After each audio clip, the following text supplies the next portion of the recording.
I'm sorry? Yeah, I saw it. Thank you, Mike. Good afternoon. Thank you all for coming. Thanks to you who are joining online. We're going to start off on a sad note today. This is the first public event we've done since the passing of Governor Jerry Baliles, my predecessor here at the center, Governor of Virginia, who devoted his life to public service, and including his final professional act working here at the Miller Center for 8 years. During his time here at the center, he launched a number of different undertakings that I don't have time to mention. It'll take up the whole 3 hours of today's proceedings if I tried. But a few of the highlights were establishing the National War Powers Commission, co-chaired by James Baker and Warren Christopher. If you walk down the hallways, you'll see a photograph of that. He initiated the David R. Good Transportation Policy Conference, which led to recommendations that went directly to President Obama and the Rose Garden at the White House. And he also oversaw a huge set of activities of our Presidential Recordings Program and our Presidential Oral History Program, including this project, the George W. Bush Presidential Oral History, as well as the Ted Kennedy project and the other presidential projects in reverse order. Bill Clinton, George H.W. Bush projects were all done under his tenure. And he laid the groundwork for the Obama project, which is currently underway. He is deeply missed and remembered here, and our thoughts go out to Robin and his children and the rest of his family. And he really would have been proud of this work and was proud of it as it happened under his watch. Today we are releasing and have released, available on our website, the oral history transcripts of interviews with a slew of senior officials from the George W. Bush presidency. Oral history, as I mentioned, is one of the two original research programs that we do on the presidency here. The other being the transcription of secret White House recordings from the Kennedy, Johnson, and Nixon administrations. These efforts started in 1977. If you go out these doors, turn left, and walk down the hallway, you'll see a picture in black and white of a number of gentlemen standing on the front steps of the center, and in the front row is a young Dick Cheney, a young Don Rumsfeld, and a youngish Brent Scowcroft. We're still looking for pictures of the young Brent Scowcroft. Haven't found those yet.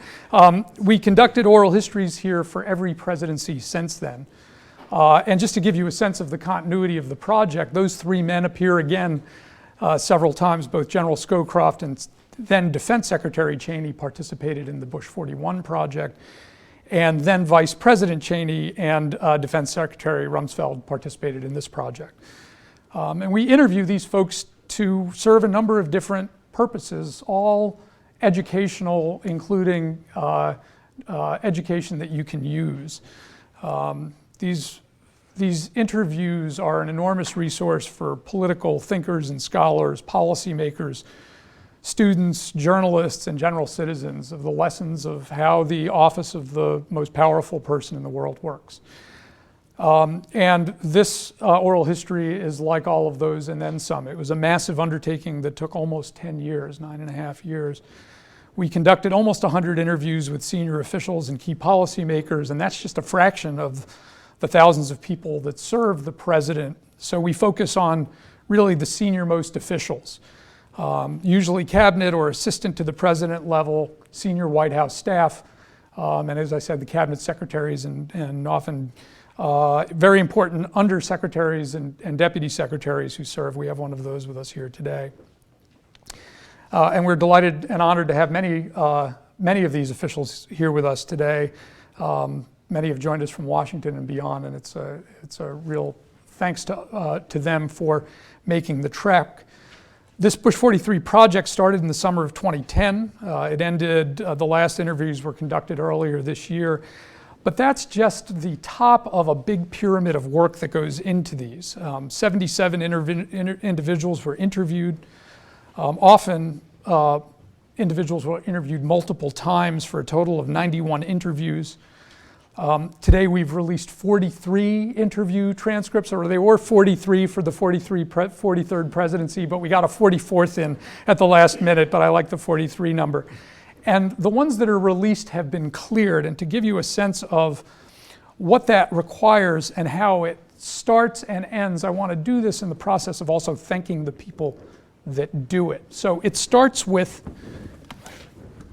this. This is a briefing book, and every interviewer and interviewee gets one of these before that interview. If you're the interviewee and the interviewers, you get it for that person, but each one of the various people we interview has one of these done for them. So I'm going to hand these here. And while you're doing that, Brian, stand up. Brian and his colleague Rob Martin produced these. Yes, and as Brian, I'm going to be thanking everyone. As Brian noted for me this morning, it's not just Brian and Rob, it's a series of graduate students who work with them in the production of these, right? So it's an enormous team that just produces each of those books. The interviews are then conducted, they are transcribed, and then they are edited. And the editing is everything from editing out the ums and ahs to actually the interviewee gets to rewrite their own transcript if they want to. And Gail, standing in the back, oversees that process. I want to thank Gail for that. And then once we clear them and make them public, the web team goes to work in putting them up on the website. And so many of the members of the web team are here. They're either here or they're working television cameras or helping greet people and bring people in, but it's an enormous team that does that. And then we're not done with it, because then our scholars turn their attention to them. So Mike Nelson and Barbara and Russell, who are with us today, work on edited volumes. This is 41 and 42, and we hope, if we can pull it all together, to do a volume on 43. But then Russell has done his own edited version of the transcripts themselves. So this is scholars commenting on the presidency, but this is an edited version of the mass transcripts, and Russell did this one, Barbara has done one for the Kennedy Project. What you will find if you dig into the Bush Project is a range of topics, from 9/11 and the war on terror, to PEPFAR and the HIV and AIDS initiative, to the 2000 election, the midterm and re-election campaigns, Supreme Court appointments, the Iraq War, the 2007-2008 financial crisis and collapse, all the way through 2009 when they transitioned to the Obama presidency. We look at not just the issues, but how the various teams functioned, how the Bush White House operated routinely and in crisis, how they worked with and or worked against members of Congress, including interviews with many of those people. So the final people I want to thank are the people of the Bush administration, starting with the George W. Bush Foundation and Library, President Bush himself, who not only authorized the project, but by authorizing it and supporting it, encouraged people to come and participate. And I know from one or two of the interviewees, I'm looking at one of them, that they often had conversations with the president to refresh their memory and make sure that they were getting it right for history. The foundation's current and past directors, current director Ken Hirsch, and his predecessors, Ambassador Mark Langdale and Secretary Margaret Spellings, were friends of the center and partners. They helped guide us through the network of interviewees, gave us the resource, or part of the resources. We fund these ourselves, but in cooperation with the libraries, who often provide resources. As importantly, they support us taking the final editorial control of the project so that it comes with the academic integrity that we bring to it. And then finally, the former officials who sat for interviews, who really are the stars of this show, and we couldn't do this without them, and we couldn't do it without their public service. And I just want to pause and thank them for that.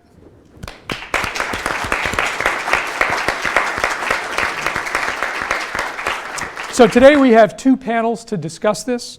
The first panel is on domestic policy and politics. The second is on foreign policy, including the war on terror. Today's first panel is really just a superstar one from the administration and of our own Miller Center scholars, starting with Russell Riley, who co-directs the oral history program. To his left, but to your right, is Josh Bolten, who is the chief of staff in the final years of the Bush administration, was also deputy chief of staff, had been the director of OMB, and in that role, in addition to overseeing the White House staff, was a critical player on a range of issues. And that came from his role also as a domestic policy counsel and advisor to the president. He was the policy director on the campaign in 2000 and oversaw the president's transition to President Obama as well. He's now the president and CEO of the Business Roundtable, and he remains as a friend to the center and a personal counselor to me. And then John Bridgeland, who we're delighted to have here now as a senior fellow. John directed President Bush's Domestic Policy Council, and he currently runs Civic, which is essentially a self-made company and philanthropic organization dedicated to creating domestic economic and international policy networks and outcomes that serve a wide public. And we're delighted to call him a colleague here at the center. And then finally, colleague in chief Barbara Perry, who co-directs presidential oral history and is the Belials professor here at the Miller Center, which today is particularly important. So with that, I'm going to hand it over to Russell. Thank you, Bill. Thank you all for coming. I always tell people about presidential oral history that it is an enormous exercise in delayed gratification, that we began doing interviews at a time when we have full knowledge that the fruits of our labors won't be made public for some considerable time, in some instances 15, 20, 30 years. Today we're fortunate to be able to get some of these interviews out in only 5 or 6 years. But it's still the case that an awful lot of labor, as Bill has just described, goes into this. And so for us, it's a very special day to be able to provide the fruits of the labors to people who are interested in this presidency. The next thing I would say is, if you're interested in the Bush presidency, particularly on domestic policy, you could not do better than looking at the interviews that these two gentlemen to my left have recorded. Josh's interviews, you did 4, I believe, with us. John did 2. They're both recidivist participants in the program, one of which is now cleared. But I would strongly encourage you, if you have an interest, to go to the website and look. Both of these transcripts make for absolutely fascinating reading, both in terms of their insights and their observations about what it's like to serve in a presidential administration in difficult times in particular. The interesting thing, I think, for us in getting started is that if you had asked, and we did ask people, what did you expect the Bush presidency would be about when you came in, almost everybody would say it was going to be about domestic policy. This was what this governor, who was elected president, was best trained for, was interested in education, taxes, immigration, things of that nature. And of course, history took an unusual turn for him that in turn changed the course of this administration. But we thought we would begin today by talking about domestic policy. So I'm going to turn it over to my colleagues here for their discussion. I'll raise a few questions afterwards, and then we want to leave ample opportunity for you to ask your questions before we conclude. We'll start with John, who's going to talk about the campaign and the first term policy. Barbara, who's been studying No Child Left Behind, the education policy, and we'll come back to Josh to talk about the second term and a bit about economics as well. Terrific. Well, thank you so much, Russell. I have to just say I do a double take because Russell looks exactly like my college roommate from Opelika, Alabama. So I feel like I'm back home. Yes. Well, I grew up in Auburn, which is like 8 miles from there. Right. So I first just want to say it's so great to be back home. I'm a graduate of the University of Virginia Law School and spent 3 glorious years here in this community. And also the Miller Center actually played an outsized role in the Bush presidency with the Ford-Carter Commission on Federal Election Reform in the aftermath of a contentious Florida recount. President Ford and President Carter were in the White House, and we actually adopted their principles. Congress adopted their principles and moved us forward in a very optimistic way on election reform. I also want to thank my colleagues, Josh Bolten, who is my boss, across any administration, across any line of work. I think he's one of the finest public servants you could ever work for. And my former colleagues who we worked together in the Bush administration were really friends for life. I see Barbara on TV every time I see something on the presidency, and she inspires the next generation so significantly. I wanted to especially thank you and Bill and all you do at the Miller Center. I want to talk briefly just about three things. One is my first glimpse into the character and beliefs of President Bush. Second, his framework for domestic policy making, which is really quite extraordinary, and a lot of us continue to use today to move big ideas and big goals. And the third is some of his big domestic policy moves, including after 9/11. So the first time I met then Governor Bush, he was actually announcing what was called his Compassionate Conservative agenda. Remember that?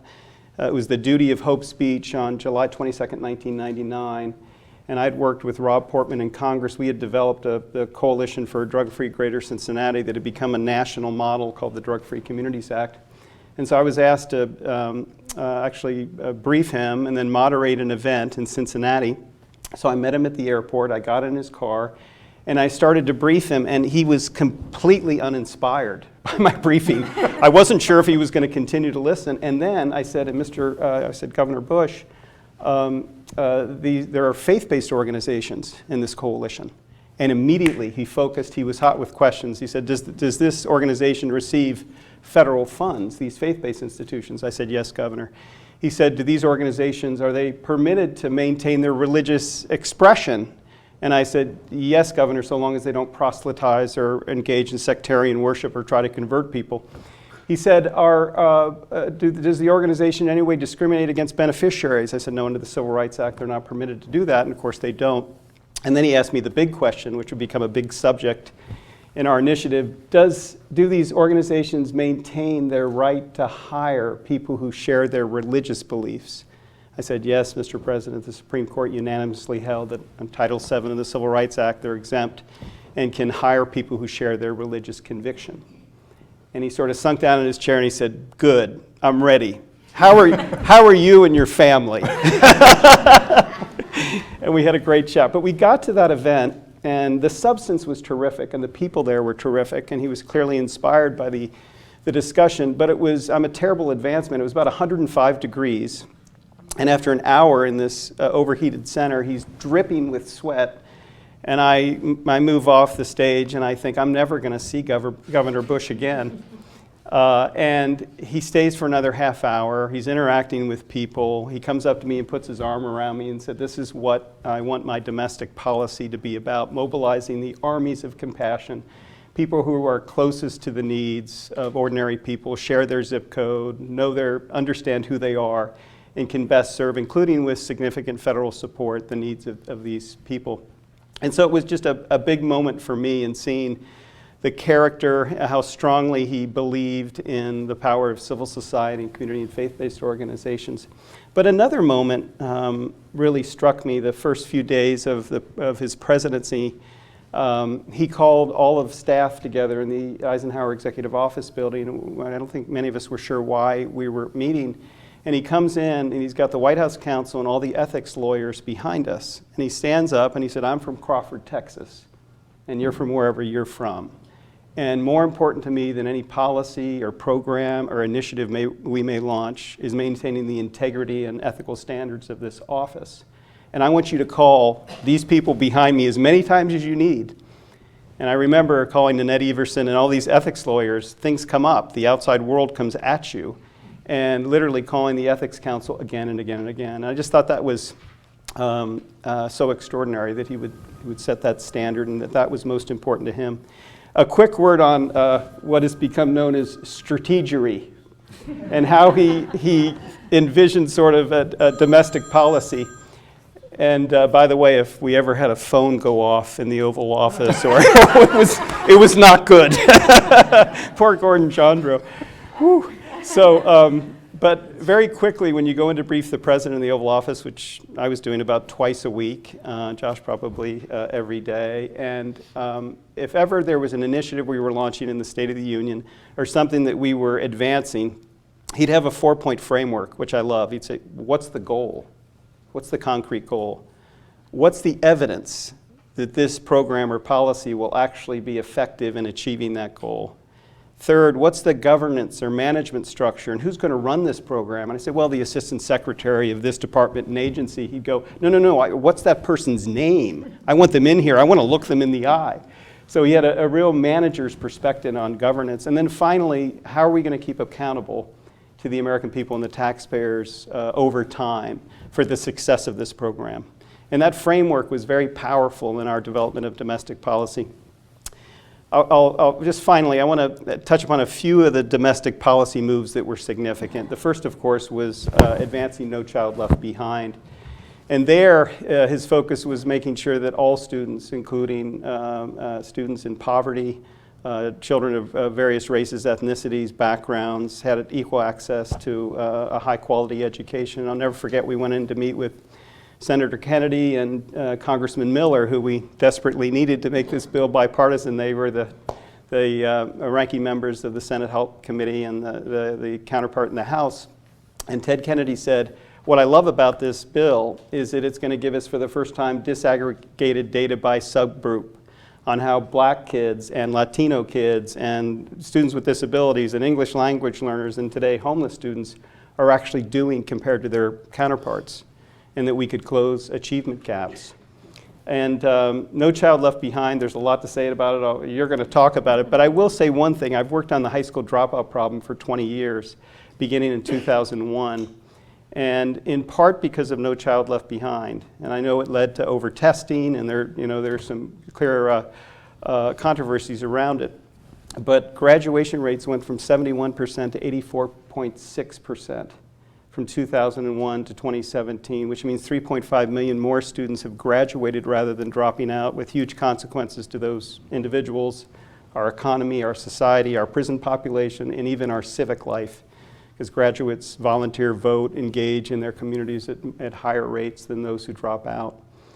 Second, the faith-based initiative. Basically he wanted, we did a report called Unlevel Playing Field, which showed how systematically departments and agencies were discriminating against faith-based institutions. Some programs wouldn't even give federal funding to a faith-based institution because it had a faith-based name in its title. There were other barriers, like you have to take down the crosses or the religious expression. And President Bush was able, through executive action, to actually open up federal programs to reach those in need, because he felt like faith-based institutions, when you looked at the data, was actually providing a lot of the social service delivery. Third, we're moving along in domestic policy, the new Freedom Initiative for Americans with Disabilities on the heels of what his father had done, faith-based initiative, No Child Left Behind, whole host of issues, and then 9/11 hits. And we're down in the bunker below the White House together. But a few days later, the operator calls and said the phones are lighting up like a Christmas tree. People are calling from all over the country, all over the world, wanting to offer a hand and wanting to help.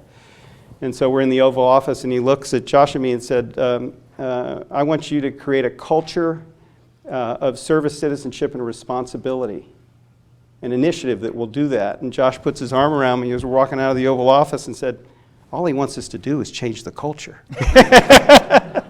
Long story short, I figured Bridge was up to it. long story short, and one of the first people I called was Sergeant Shriver, who had created the Peace Corps under John Kennedy, and he became a little bit of a mentor to me. And anyway, it doesn't get talked about as much, but President Bush created the largest national service initiative since Franklin Roosevelt's Civilian Conservation Corps, expanding AmeriCorps by 50%, Peace Corps to the highest levels in 40 years, Johnson's Vista, Nixon's Senior Corps, and then creates a whole Homeland Security citizen infrastructure that if you turn on the news today, it's the Medical Reserve Corps and the Community Emergency Response Teams, and a lot of the areas that Fran Townsend, who you'll hear from at Homeland Security, was overseeing, they're actually out in LA right now responding to the fires. More than 1 million people engaged in national service.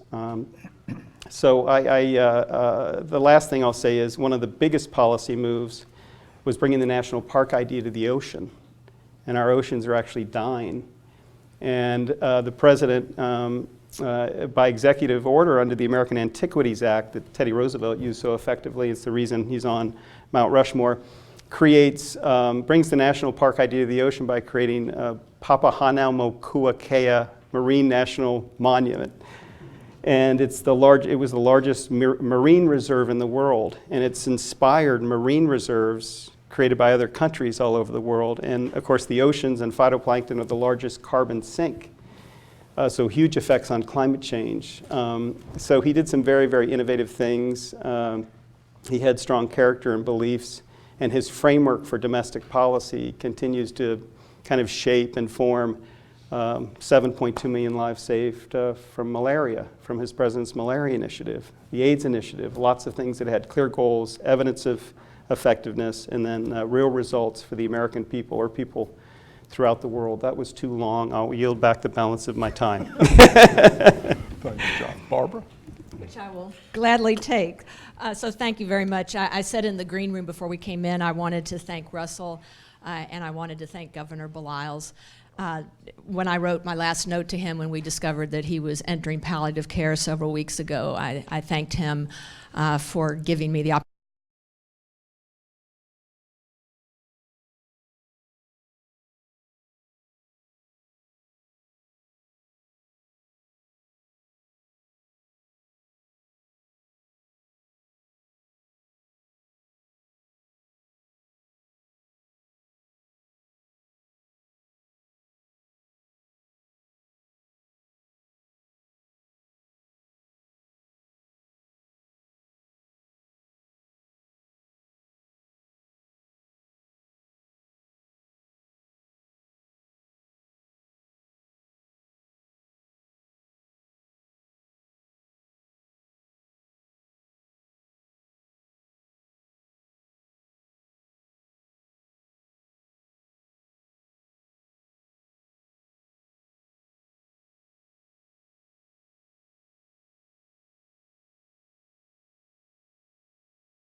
you as a leader bring to the issues under consideration.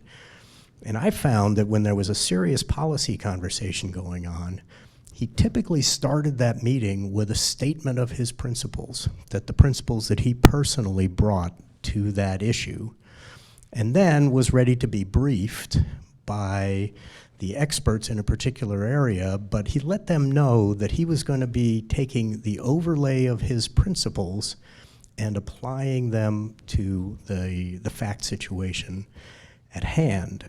And I think that's actually, for leaders, an important element of being able to be bipartisan, because if you don't really know where your guiding stars are, if you don't really know what principles you're applying, what you fall back on is my team. I'm going to fall back on whatever my team has said in the past. And it's only if you know where you stand that you can actually make accommodation, because you know what's important to you. And if it's really important to you, you don't bend.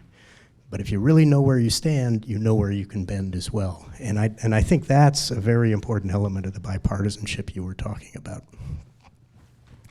Russell, let me mention 2 items from President Bush's second term. Barbara mentioned that I served as Deputy Chief of Staff in the first couple of the years of the administration. For the next 3 years, I was the Budget Director, a period we can all forget. And then for the last 3 years of the Bush administration, I was the Chief of Staff. So my cabinet roles were overlapped largely with President Bush's second term.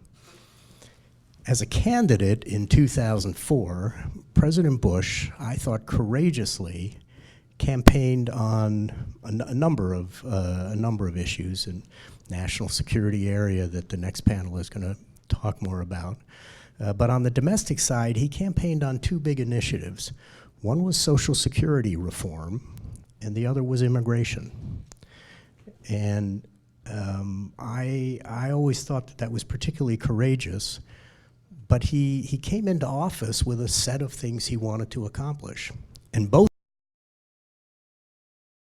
were on the list of things that he wanted to, when we made a compendium of them, they were on the list of the things he wanted to do as president when he campaigned in 2000. They had not fit the agenda. They're both controversial issues. And his view was, okay, I've just been reelected. I've earned political capital, he somewhat infamously said. Decided that he was going to spend it on these 2 big issues that he thought were very important initiatives to leave the country in substantially better shape when he stepped down in 2009.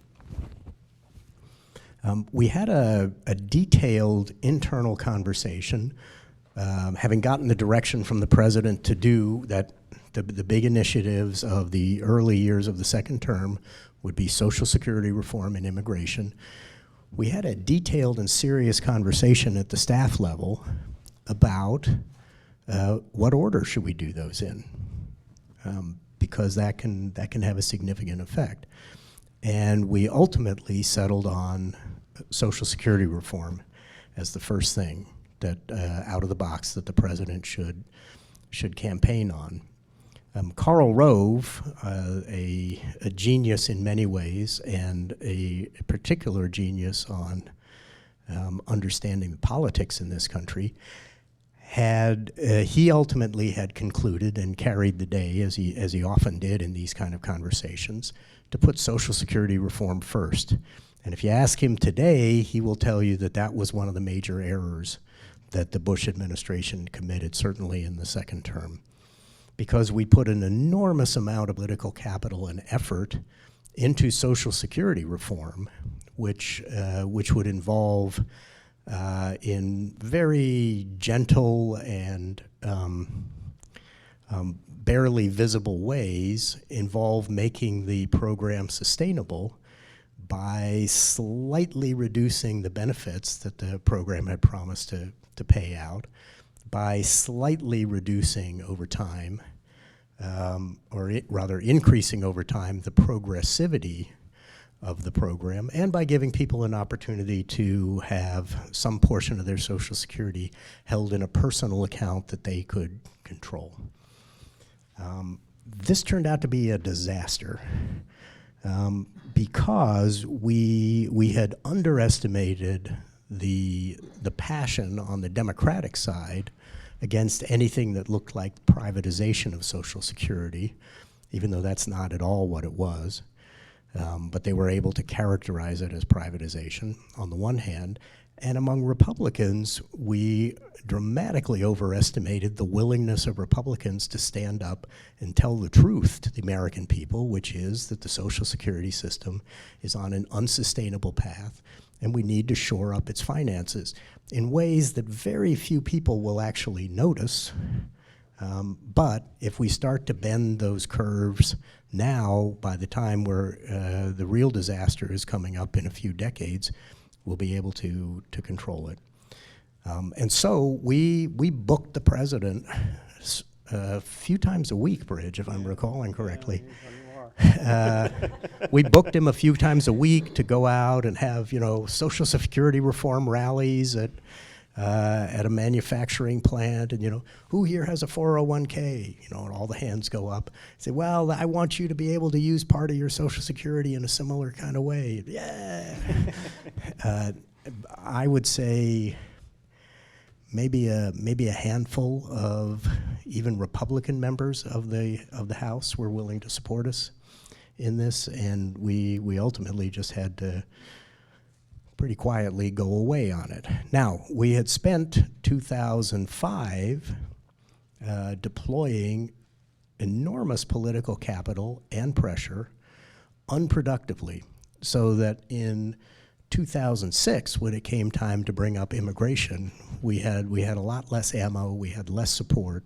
The war in Iraq was going badly, and Democrats were sort of smelling the fumes of the Obama Express coming eventually over the horizon.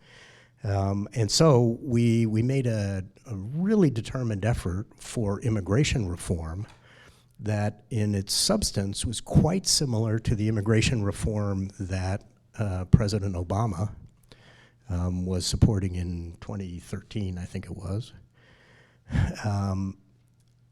And we worked with Republicans, we worked with Democrats. Ted Kennedy, again, was one of the leaders on the Democratic side, John McCain on the Republican side, Chuck Hagel on the Republican side, and we got really close. We got within 2 or 3 votes in the Senate and fell short. And all of us believe that had we just done had we made just that one simple decision of running with immigration first, we could have spared the country a lot of the pain that we continue to go through because of gridlock over sensible immigration policy. Russell, I will leave it at that, but perhaps leave to some questions the dramatic events of the last year of the Bush presidency, which I know on the next panel, Fran and others will be able to talk about the dramatic events that started the presidency, which was in the midst of No Child Left Behind, the September 11th attacks. We closed the presidency with the largest financial crisis in the history of the world, at least since the Great Depression, and felt. The president always felt like, so far no asteroids have hit.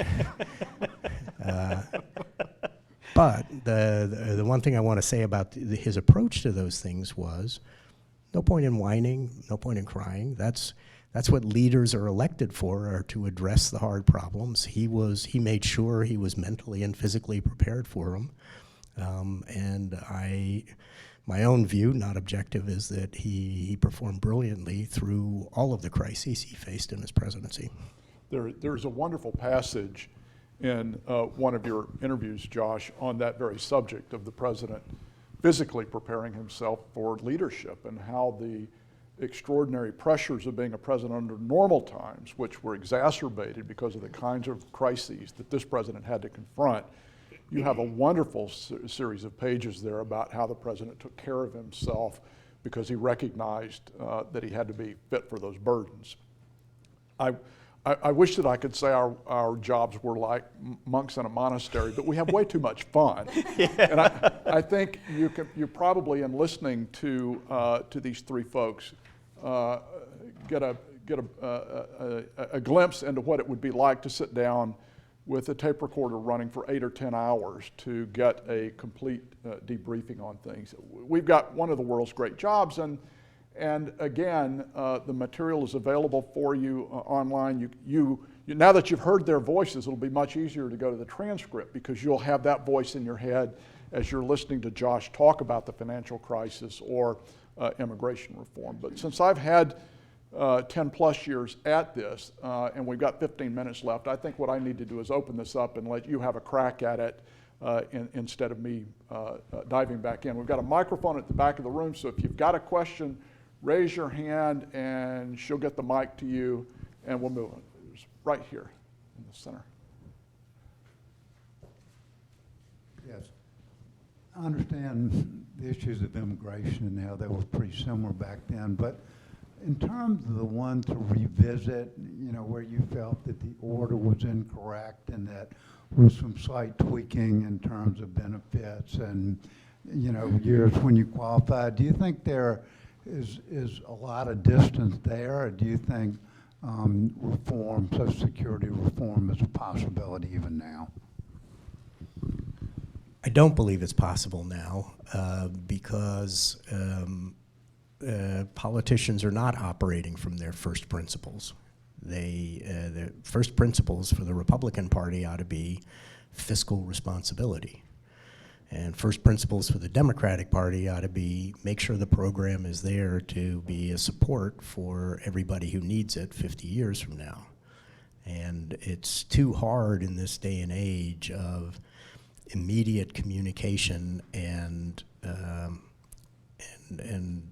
drive-by assaults by social media and so on for a politician to get to have their better judgment overcome by the risk that if they say they're for the kind of Social Security reform that President Bush was advocating in 2005, that a political opponent will come up on right or left and say, Joe Blow wants to reduce your Social Security benefits.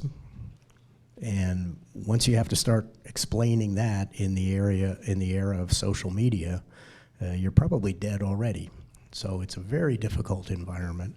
I don't have hope, at least in the short to medium run, for substantial Social Security reform. What I am hopeful about is that there are very sensible solutions that are available to politicians when they have the courage to take them up. I would just add one surprise to me. When we were working on Capitol Hill, John Kasich, the chair of the Budget Committee, had a debt clock to remind the American people that our national debt, our annual deficits were really serious challenges that if we didn't address them now, it was actually what Jefferson talked about, the imposing the moral burden on children yet to be born. And when I asked Karl Rove the other day, what's the biggest surprise that you've seen in the principles of the Republican Party? He said the complete loss of attention to our national debt and deficit. And of course, if that's not the framework, then saving Social Security and Medicare and these entitlement programs, which play an outsized role in creating that burden, is more difficult to be addressed. Mm-hmm. A question up here? By the way, Karl Rove has 1 or 2 interviews cleared. 2 interviews cleared. They make fantastic reading. Yeah, read his before mine. Bridges. Thank you all for coming here to talk to us. So my question is, because during President Bush's presidency, the country was really divided for a while, when the wars was in nowhere to proceed, right? But right now we see a new divided country, but over different issues. But But I think like the difference is during President Bush's time, there's still a sense of bipartisanship. There was more about like how do we work together to proceed. And right now, the difference is that it's more about theatrical aspect. It's all about TV. It's all about like fighting. That's at least my observation. So what do you think, like how like the country can get out of this like divided status and to move forward once again? Yeah, it's a wonderful question, and we're counting on your generation to get us out of this mess.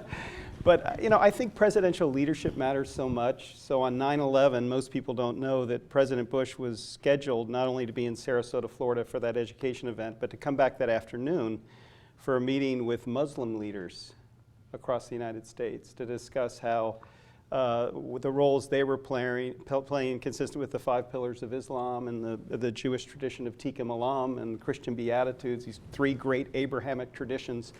How could that energy and compassion be unleashed to help the poor and the needy? And of course, 9/11 hit. But later that week, one of the first things he did, if you'll remember, was he went to the Islamic Center of Washington. And he took off his shoes, and he read from the Quran, and he apologized that the English translation wasn't as eloquent as the original Arabic. I don't know how he knew that, but I think somebody must have told him that. And goes on to say, our Muslim brothers are doctors and nurses and lawyers and professionals and athletes, and they contribute greatly to our country, and we can't stereotype. That was a big moment of presidential leadership. When you see things like the Muslim ban or other things emerge, that sends other signals to the society. But I think it's a big question. What can knit the country back together? And I know one of the president's views was that we don't actually ask very much of citizens. They pay taxes. Hopefully, some of them vote. Few of us do jury duty if we're summoned, but we don't really ask very much of the American people. And consistent with his father's tradition, and Kennedy and Clinton and many others, maybe actually all the presidents in the modern era, he felt that giving young people a common experience as they come of age, a common expectation and opportunity to serve together, imagine black and white and rich and poor and people from different geographies of the country in a shared experience of at least a year or more doing hard work, would, much like military service, knit people together in a common experience. So it's not tribalism, it's not whether you're Republican or Democrat. It's what's the shared work we can do together for the country. And interestingly, after 9/11, for 5 years, the volunteering rates, which by the way we measured because of him for the first time in history, went through the roof. America continued to respond in positive ways. And I think we need mechanisms like that. What's the Ask Not chapter at the University of Virginia, and what is a national service program? And actually General Stanley McChrystal and a group of us are working together to try to bring national service to large scale, and Ted Kennedy really helped us get to a significant level. So it's an important question. Could you share some perspective on the Katrina blowback? Bridge?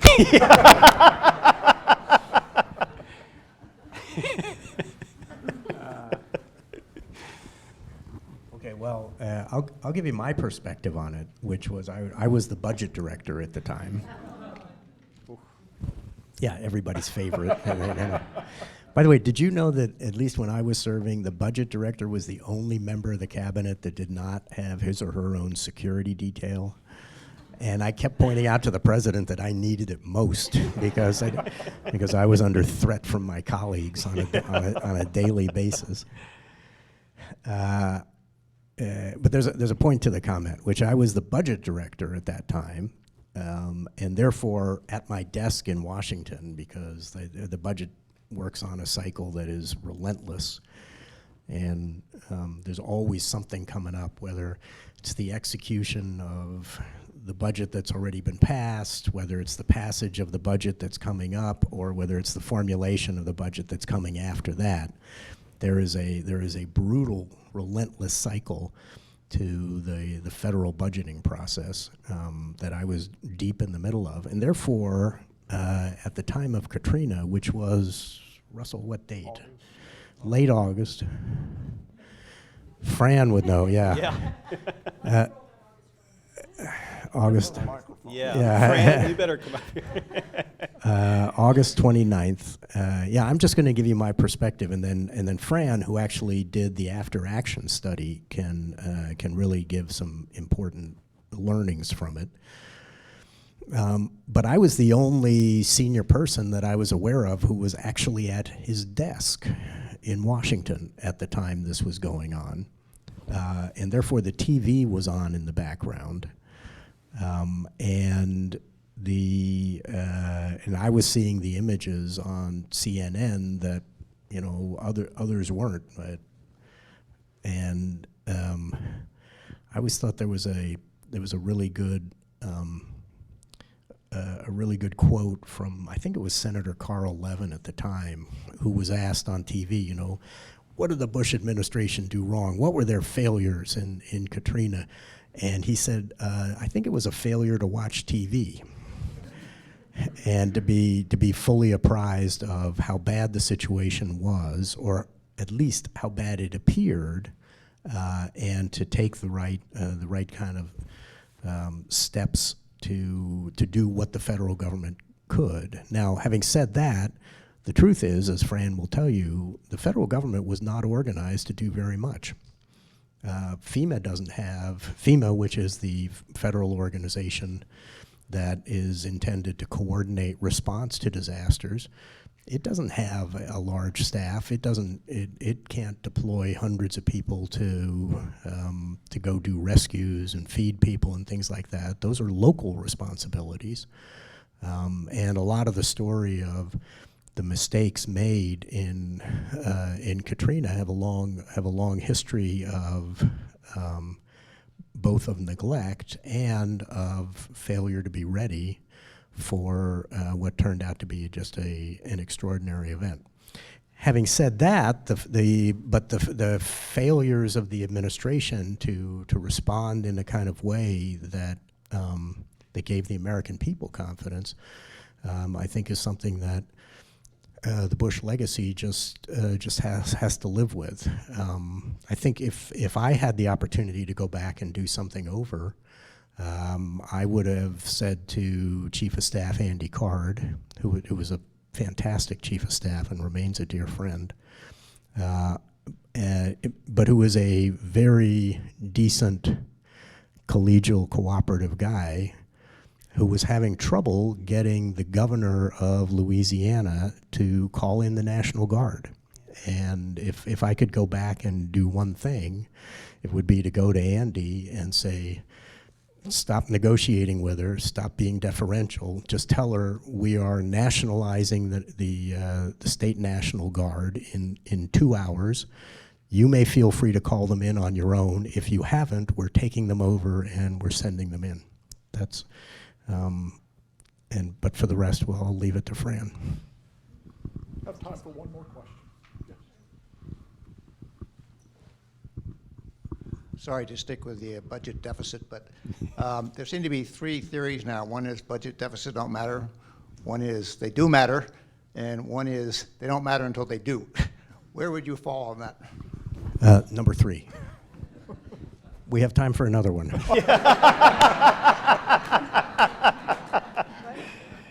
Anybody? Oh, right here. Okay. Oh, sorry.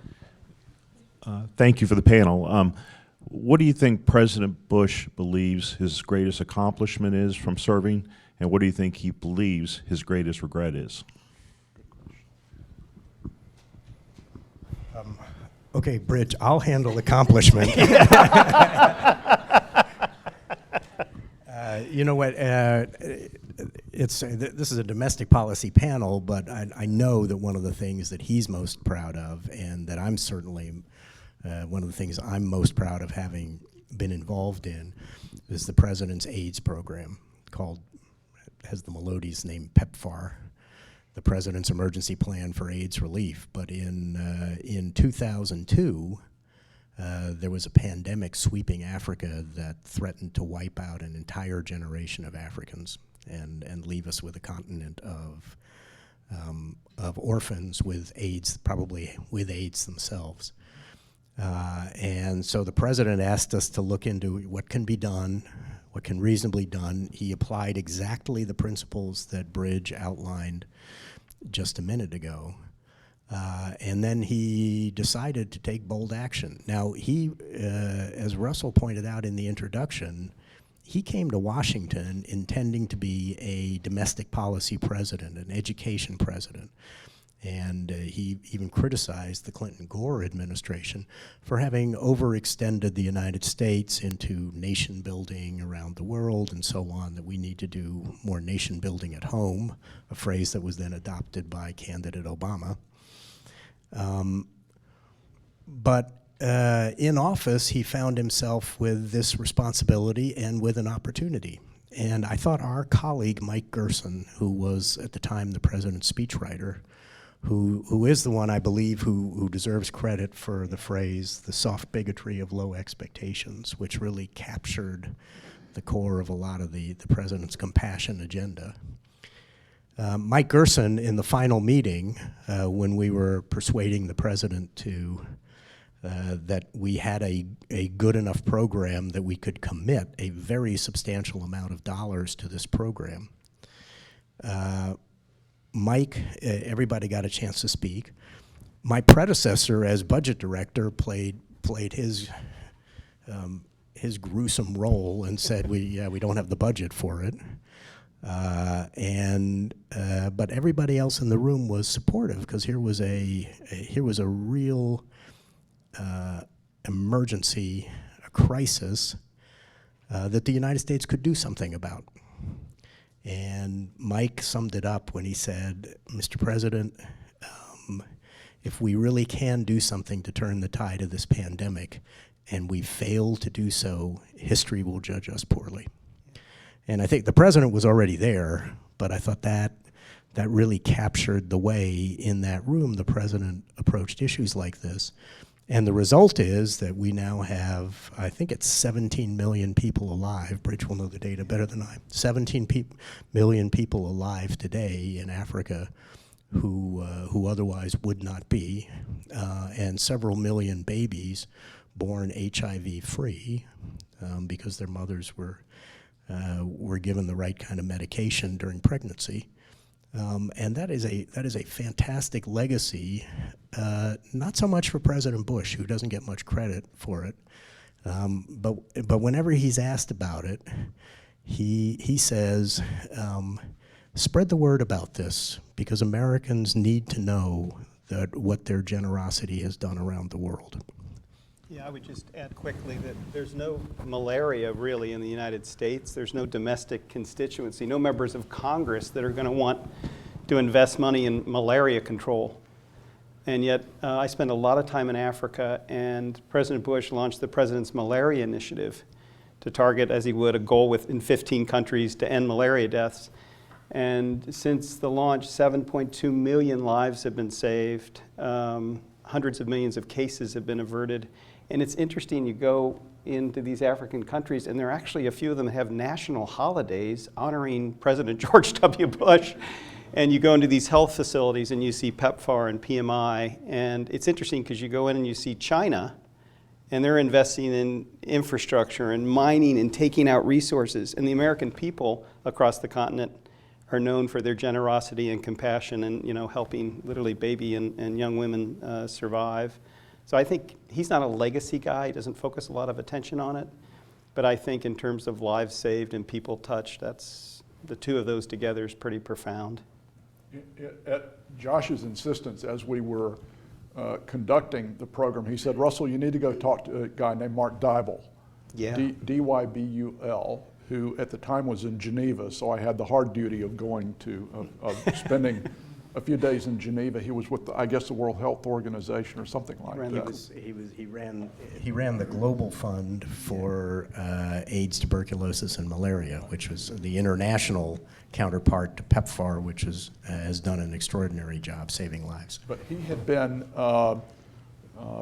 one of the positions, one of the coordinators, I guess, for getting this initiative. His interview is available. It's a fascinating read. You really ought to look at it because he comes in saying, I was a Bush hater. That's the term he used. He said, I was a Bush hater when I came in. And I believe that he had stolen the election and that he was going to do bad things for the communities of people I believed in. And it wasn't too long before the president had convinced him that his heart was in a very different place than Diebold had expected it to be. Did you want to deal with that other end of the question? That was such a great answer. You're a good man. Good man. Well, and I'm already getting flagged down because we're 5 minutes over. Okay. Thank you so much for your attention, and thanks so much to you guys for your That help. was fun. Thank you. That was great. Can I get a copy of that? Everybody in Washington needs to see that.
historian is now sending me things that I wrote as a young Foreign Service officer in the early 1980s, which is giving new meaning to hearing my kids say, "Oh, Dad, your history." But one of the things that has struck me is that when you're in government, you really, maybe once or twice you think, I wonder how this is going to look in history, but you're really too busy to think about it. But one of the things that has struck me is the nature of the documentary record that we have increasingly is becoming both too unwieldy and too unreliable for historians. So why do I say that? First, just the volume of the written sources is now so great that it really is beyond the ability of scholars to wrap their minds around. I think when the Bush administration's emails were accessioned at the Library of Congress, there were 2 billion of them. So, we like to say we have a paperless office, but, the electronic media has just created a production of documents that are beyond the ability of any one scholar to get their hands on. Secondly, having spent a lot of time on records in the 40s, I'm pretty sure that the Foreign Service officers and national security officials whose, memos and letters I was reading, my granddaughter once said, "What's a historian, Granddad?" And I said, "We read dead people's mail and jump to conclusions." And I'm pretty sure that Dean Acheson and some of the people whose materials I was reading in the 40s were not really worried about whether what they were putting down was going to be subpoenaed. And they were going to have to testify about it, on the Hill. So the amount of self-censorship that now goes into people writing, the proliferation, telephones, of course, are ubiquitous now, and so much goes on phone or email and now text, that the documentary record, I believe, really has to be filled in some ways. And so the work that you all have done, I was just in Dallas last week for a conference on a separate but parallel project, which was carried out by a group of historians at Duke and Southern Methodist University at the Bush Presidential Center, looking at the surge. And they were separate interviews, oral histories of the surge, that's now resulted in a book called The Last Card, which was rolled out at SMU last week. And having the opportunity to talk to a lot of the principals, I don't know if Josh Bolton is still here, if Josh left, but Josh did an interview for that project as well that was used. I was one of the interviewees as well. And I honestly think this is hugely important.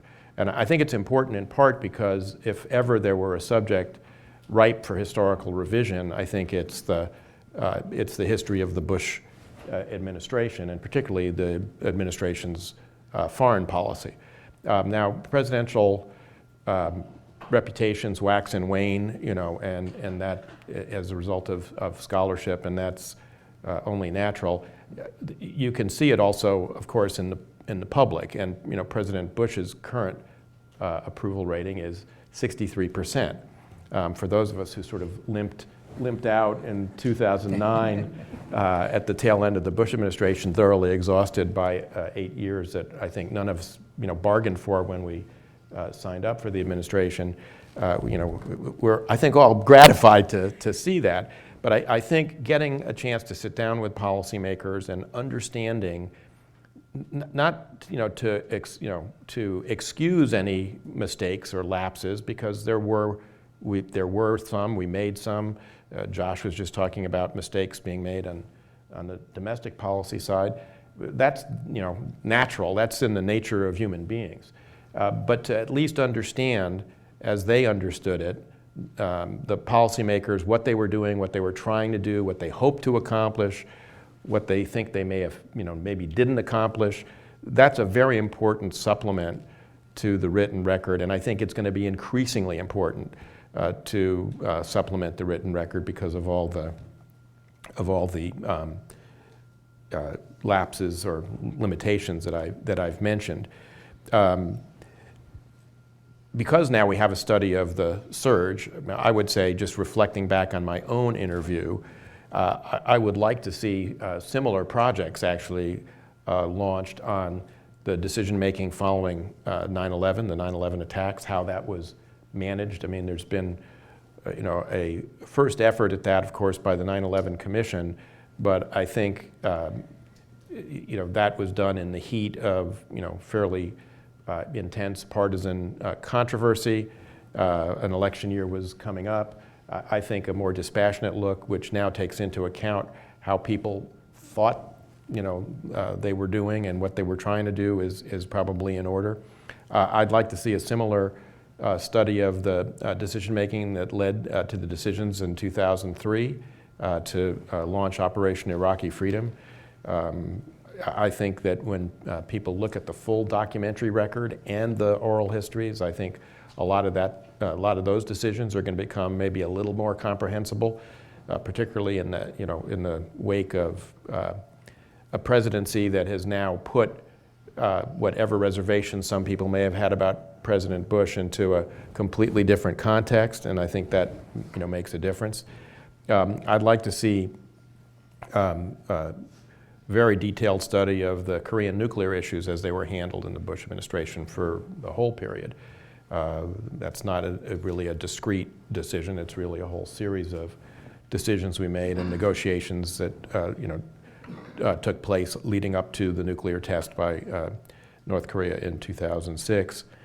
And then finally, I'd like to see a similar effort to look at the decision made by the government of Israel in conjunction with the United States to bomb the North Korean-built nuclear reactor in the western Syrian desert at El Kibar in 2007. Now, I will say that, I've been involved in a lot of interagency processes, and I talk about this in the oral history interview. That was one of the only ones I was involved in where absolutely nothing ever leaked. And one of the reasons nothing ever leaked was because when I was first read into this, Secretary Gates came over, called me over to his office and said, go see Undersecretary Clapper, you're going to get read into a compartment, and oh, by the way, the bigot list, which is to say the list of people authorized to be in this intelligence, was personally dictated by the President of the United States.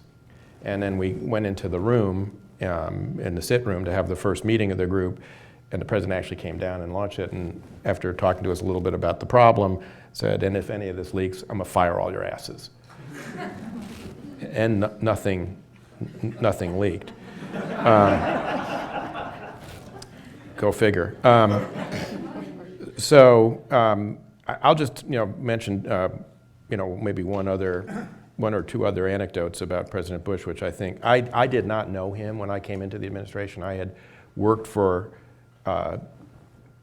Vice President Cheney when he was Secretary of Defense in the Bush 41 administration, so I knew the Vice President very well, which is how I came to be on his staff. I had never met the President. I've been serving overseas or doing other things in the Foreign Service and never met him. One of the first times I met him was, early anyway, was in the Oval, and because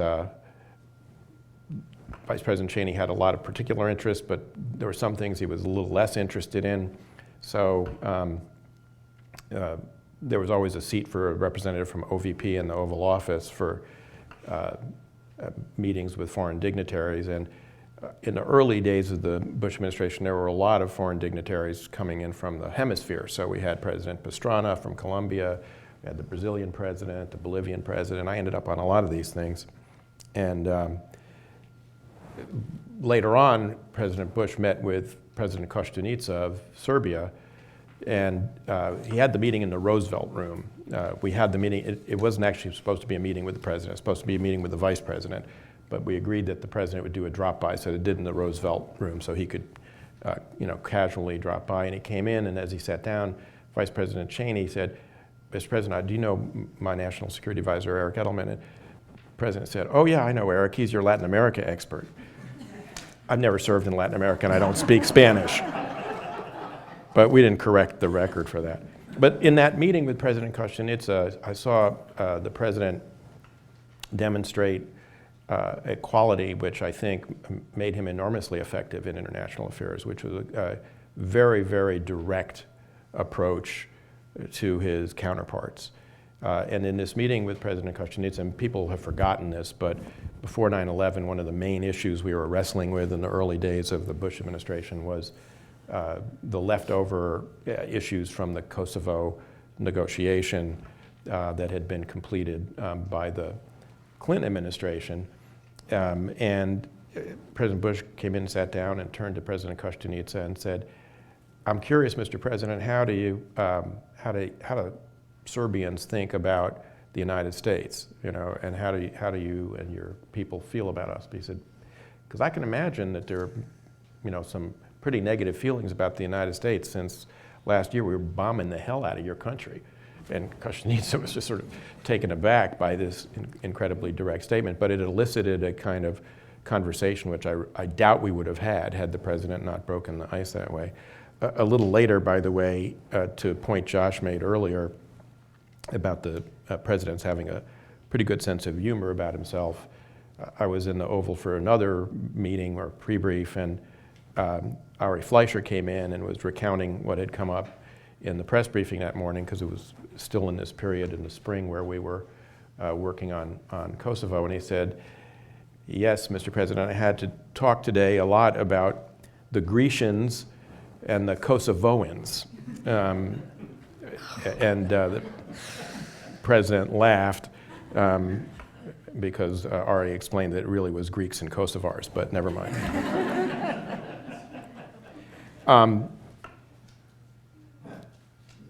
Let me mention one other thing, which I do talk about in the oral history, and which was a subject as well of this book, The Last Card, that was just unveiled at SMU, which was an instance in which I saw, you know, sort of presidential leadership being exercised right in front of my eyes. And, you know, Bridge and Josh talked about it a little bit earlier, but this was in December of 2006, when the war in Iraq was going very badly, and we'd had a 6-week interagency review. A lot of us had been concerned about this, but there were a lot of obstacles to actually reviewing and adjusting the policy. There always are a lot of obstacles to adjusting a difficult, you know, failing policy, not least of which is the sunk costs problem, which so many people have invested a lot of their reputation and their expertise into a policy that's not going well. It's very difficult to get them to recognize it's not going well and changing course. President, to his credit, did recognize that and got this process started with Steve Hadley and others.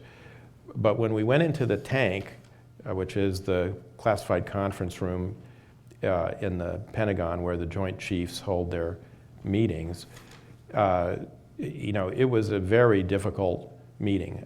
First of all, we had I like to call it the ghost of Christmas past and the ghost of Christmas future. We had the outgoing Secretary of Defense, Secretary Rumsfeld, who had resigned after the election in 2006, but had not left office yet. And we had the incoming secretary, who'd already been confirmed, Bob Gates, but had not been sworn in yet because he was wanted to preside over the A&M graduation in the winter in December. So both of them were there. And I think because both of them were there, and one was confirmed but not sworn in yet, felt constrained not to say anything, and the outgoing secretary felt constrained not to say anything. So, I mean, imagine that, which is probably the most consequential decision about the conduct of the war that the president was going to take after having initially launched it, and both secretaries of defense are silent. And the president was already clear that the president was leaning towards a surge which would be involving a change of mission from training and transitioning the security responsibilities to Iraqis to one that was more focused on population security, which was going to be more labor intensive and would require a plus up of our forces in Iraq. And, you know, the chief of staff of the Army said to him, you know, "I'm not sure the American people are going to put up with this, Mr. President." And the president, for all intents and purposes, said, "Thank you, General, for your political advice. Appreciate that, but that's my job. I'm going to take care of that. That's my responsibility." And then the CNO and newly ensconced Commandant of the Marine Corps, understandably expressed reservations about what these changes would mean for the rotation base of the Marine Corps and the Army that were going to bear the brunt of these increases in deployment, and raising questions about whether this would break the force, by forcing people to extend their tours and also shorten their time back at home with their families and training up and getting ready for the other. The President said, look, I get it. He said, I understand this. He said, I'm the one who goes out and signs all these letters to Gold Star families. I comfort the loved ones. He said, but nothing is going to break the Army and the Marine Corps like us leaving Iraq with our tail between our legs. And they all saluted, and off we went with the surge. I think the oral histories can give you a sense of this that just is not in the documents, and so I encourage you all to read them. Great. So Fran, of course, Barbara's already mentioned your particular role, and much more in the second term than the first. How would you say, well, do you have something you want to highlight from your oral history? Otherwise, I could ask you a question. Well, let me start by saying I'm sorry Josh isn't still here because he was very humble when he was up here. Josh was really an extraordinary chief of staff during a very difficult time. And when he first got in, each of the direct reports to the president went in to speak to Josh. And two things from that conversation. One, I asked Josh, who had been with the president a long time, did he have any advice? And it always struck me. He said, if you don't come in here every morning and leave here every evening saying thank you for the privilege of this opportunity to serve, then you shouldn't be here. And I never forgot that because it was true. The other one was, as a courtesy to Josh, I can remember talking to Steve Hadley. I was nervous to go in. And I said to Steve Hadley, I think the right thing to do here, because Josh is the new chief of staff, is to offer to resign and let him put in who he wants. And so I screwed up the courage, and I said to Josh, I'm prepared to submit my resignation. And Josh looked at me, and you can tell he's got a good sense of humor. He sort of shook his head, and he said, why is it the people who come in here and offer are the people you need to stay? The other people. So I actually was an entirely different animal, if you will, from all of the other direct reports to the president. I was not a political person. I had spent my entire career in public service as a prosecutor, which meant I was hatched. What does that mean? I was covered by the Hatch Act and prohibited from political activity. I had never met the president. I mean, you can't even imagine this happening now, but I wound up as a direct report to the president as a career public servant. And so for me, I always felt like the mouse in an elephant tent, right? These were people that had come up the political process. And so for me to have had the opportunity to be a direct report to the President of the United States was quite extraordinary. And that really speaks to the time we were in.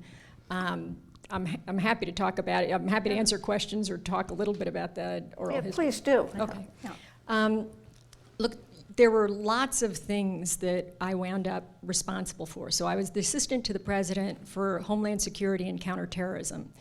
And that covered a lot of ground. There's Patriot Act and the Patriot Act reauthorization.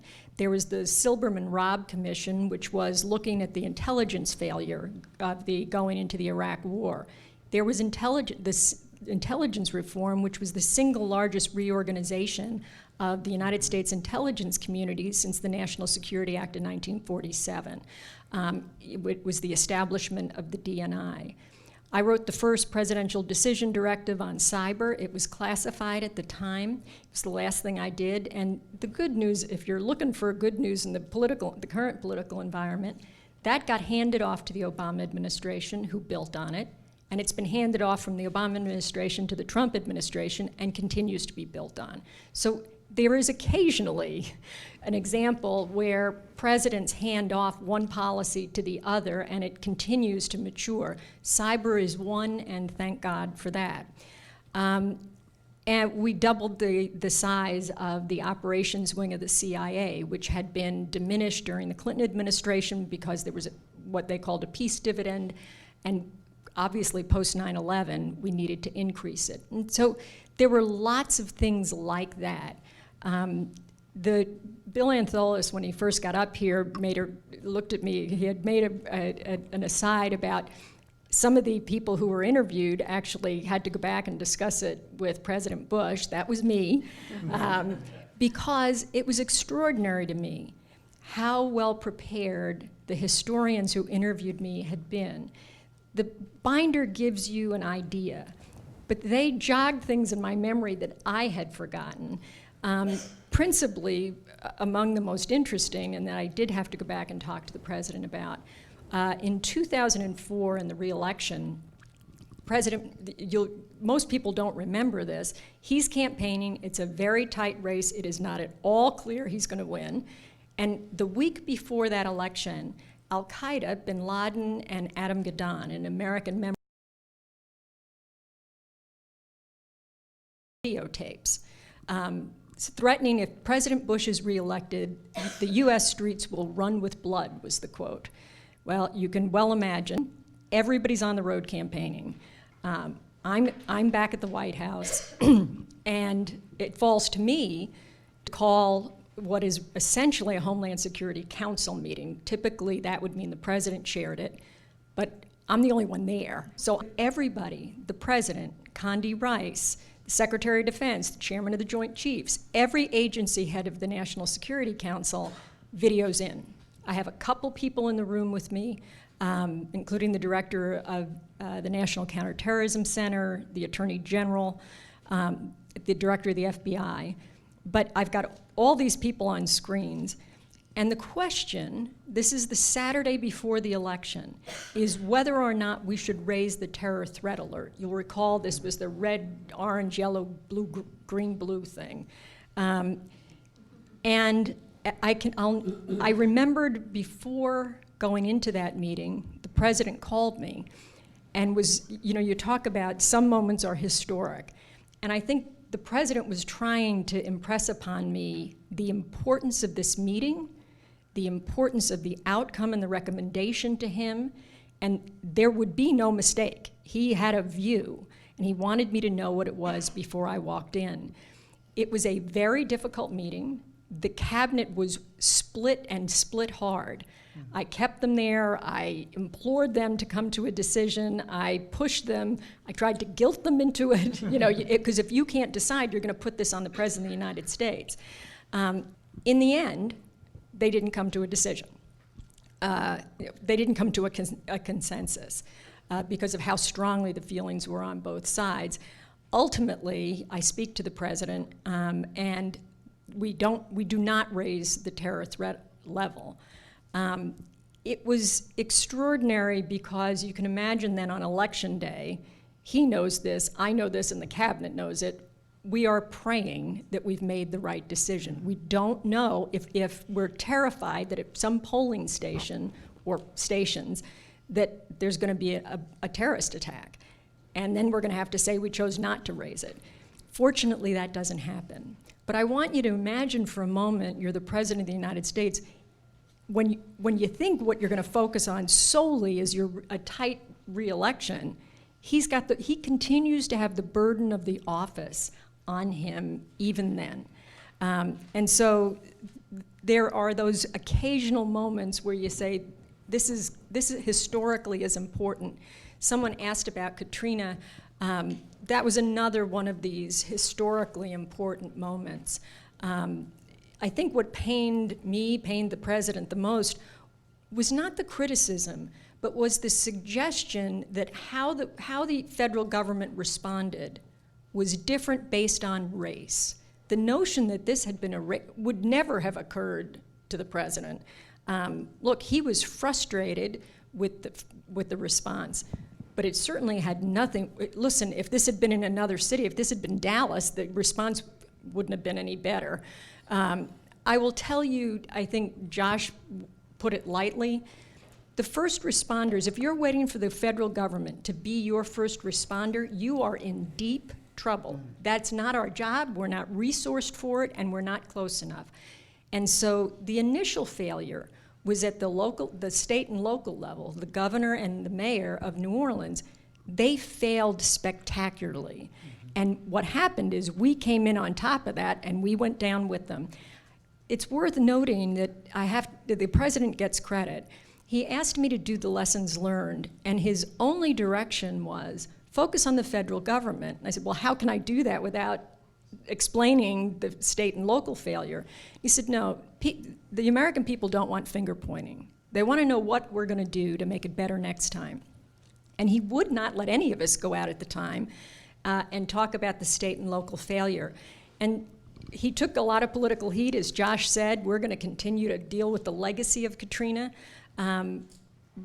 But we might have blunted some of that if he'd let us go out and had been straight about the state and local failure. I think today we are all better prepared. We focus now not only on preparing communities, religious organizations, NGOs, Bridge spent plenty of time on this, making sure, because they're right there. And it shouldn't just be a government response in a community's disaster. The community's got to be involved. Those who can must take care of themselves so that first responders can take care of those who can't care for themselves. And we have now a system in place, I think, that would position us better. But look, to be honest with you, again, if the state and locals fail, the federal government, as much improved as it is never going to be an adequate first responder. Very interesting. Michael Hudson, you have done many of these interviews, and I understand you've been involved with other oral history projects. So what seems, if anything, distinctive about this group of people and the others you interviewed? Is there something that stood out to you? Well, I'll say this. One of the things that has impressed me in participating in, to some degree, in the George Bush interviews, and then the Bill Clinton interviews, and then the George W. Bush interviews. You talk with these people who you only know about through what you read about them, see about them through the media, and form opinions on that basis. And then again and again, you realize that every one of these individuals we interviewed was at a minimum doing the very best they were capable of doing with tireless effort and energy, and in most cases making better decisions than most of the rest of us would have made if we had been in that situation. So at a time of growing cynicism about government and politics, my experience, and I think anybody who reads these interviews will have the same impression, it's a time that we should have growing confidence in the caliber, dedication of the people who are serving in Republican and Democratic administrations. But one of the things I did in preparation for today, most of you, my guests, did not spend your morning starting at 8 o'clock going to the Miller Center website and reading the interviews. But I got a little bit of an advance peek at some of them. And so I want you to judge the remarks that follow as successful to the extent that few of the words that come out of my mouth are mine, because I want to quote from, in particular, for the sake of time, just 3 interviews, all of which sort of take broad assessments of President Bush. Now, Eric, you'll be pleased to know that if you read through these interviews, you will see thorough accounts of 9/11. You will see thorough accounts of the surge, thorough accounts of all the decisions in 2003, not as isolated incidents, but in the context of all the work these individuals were doing, whom we interviewed, as part of their contributions to the administration. So a lot of that work has been done, and anybody who reads the interviews will see that. But at some point, with all the specificity that you find, by the way, most of these transcripts run over 100 pages, single-spaced. But I will promise you this, you will feel like you are eating peanuts. You won't be able to stop. That's how riveting they are. So what I'm going to do now, because this will be the tip of the tip of the tip of the iceberg, but I pulled quotations from 3 of the people we interviewed, assessing President Bush in kind of a summary way. And here is, for example, Bob Gates. Robert Gates was by the way, all these individuals in the national security arena, almost all of them have served in multiple administrations, so that when they talk about George W. Bush, they're talking about George W. Bush on the basis of having seen other presidents performing in similar roles. And Bob Gates is certainly one of those. Here's what he said. He said the smartest presidents, Carter, Wilson, Clinton, the smartest presidents have generally not been distinguished presidents. It is these guys who have enough self-confidence to admit they don't have all the answers and to admit that they don't. They're not experts. They're not the smartest guy in the room, but they are the smartest guy in the room in terms of eliciting other people's views and then integrating those in their minds into policy and figuring out how to communicate it, if not to the American people, at least to the people working for them. Presidents who have always been the smartest kid in the room have a hard time doing that. Philip Zelikow, who as many of you know, was formerly the director of the Miller Center, served in several administrations at a high level. And he said this, in meetings, Bush is a person who is always trying to focus on the bottom line and is trying to push the decision and the action. So in that sense, he is very strategic. His whole orientation in interviews with us is honing in on the core issue. What was the core issue? What was the bottom line? He's one of the least digressive persons like that you will ever encounter. This has obvious strengths. My view is it's paradigmatic of the business school trained mentality. I have a problem set, I want to cut to the core of the problem set. Then there is the school answer to the problem set, that's my bottom line. What's the decision I need to make? What's the core issue I need to understand about this that then gives me the answer or the next action? That's a powerful trait. Stephen Hadley, who was Deputy National Security Advisor in the first term, then became National Security Advisor in the second term, said this, he's the smartest person in the room who doesn't think he's the smartest person in the room, and it makes a big difference. If you think you're the smartest person in the room, then part of your time is spent proving to other people that you're the smartest person in the room. The president didn't care about any of this. He used to have a little joke. He would say to folks, if you're a C student and you get to be president, if you flunked out of college, you get to be vice president, and if you're an A student, you get to work for the president or the vice president. And then finally, and I thought this was the most intriguing sort of extended comments that came up in the interview, when Secretary of Gates, who'd worked very closely with George Bush, by the way, I never say George H.W. Bush. I mean, John Adams didn't have to change his name when John Quincy Adams became president, so he was George Bush, and to me, he still is George Bush. But Gates worked in both administrations at a very high level. And he said they both hate the idea of anybody, quote, putting them on the couch in terms of trying to analyze their relationships, their motives, their feelings, stuff like that.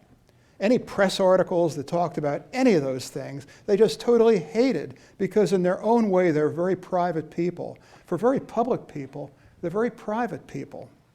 My perception, having worked for both of them and being closer to 41, is that it is evident to everybody that there is an incredibly deep and abiding love between the two of them, but there is also a competitive element to it when it comes to 43, of not being seen as a clone of his father, of being totally his own man, his own ideas, his own staff, his own senior officials. Here's one example.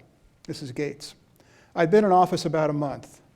I was emailing, and 41 was in town and wanted to come over to the Pentagon and just say hi and meet some of the people around me, see the office, see me in my new digs, and maybe meet a few of the senior military. We got it all set up, and I received a call from Josh Bolton. 43 didn't want it to happen. He thought it would give rise to a newspaper story, and he didn't want that. So 41, I think, gnashing his teeth, canceled the visit, and he and I had breakfast in the White House instead. He was really ticked that they'd been so sensitive.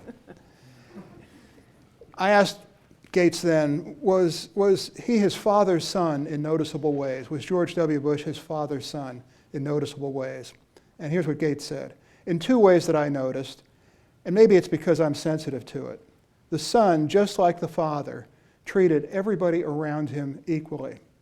He was as kind to the household staff as he was to his most senior cabinet officers. He was never imperious with people. The lower ranking you were, the nicer he was, which is not to say he wasn't nice at the senior level, but he just went out of his way to be respectful and treat everybody with equal dignity, which is just like his father.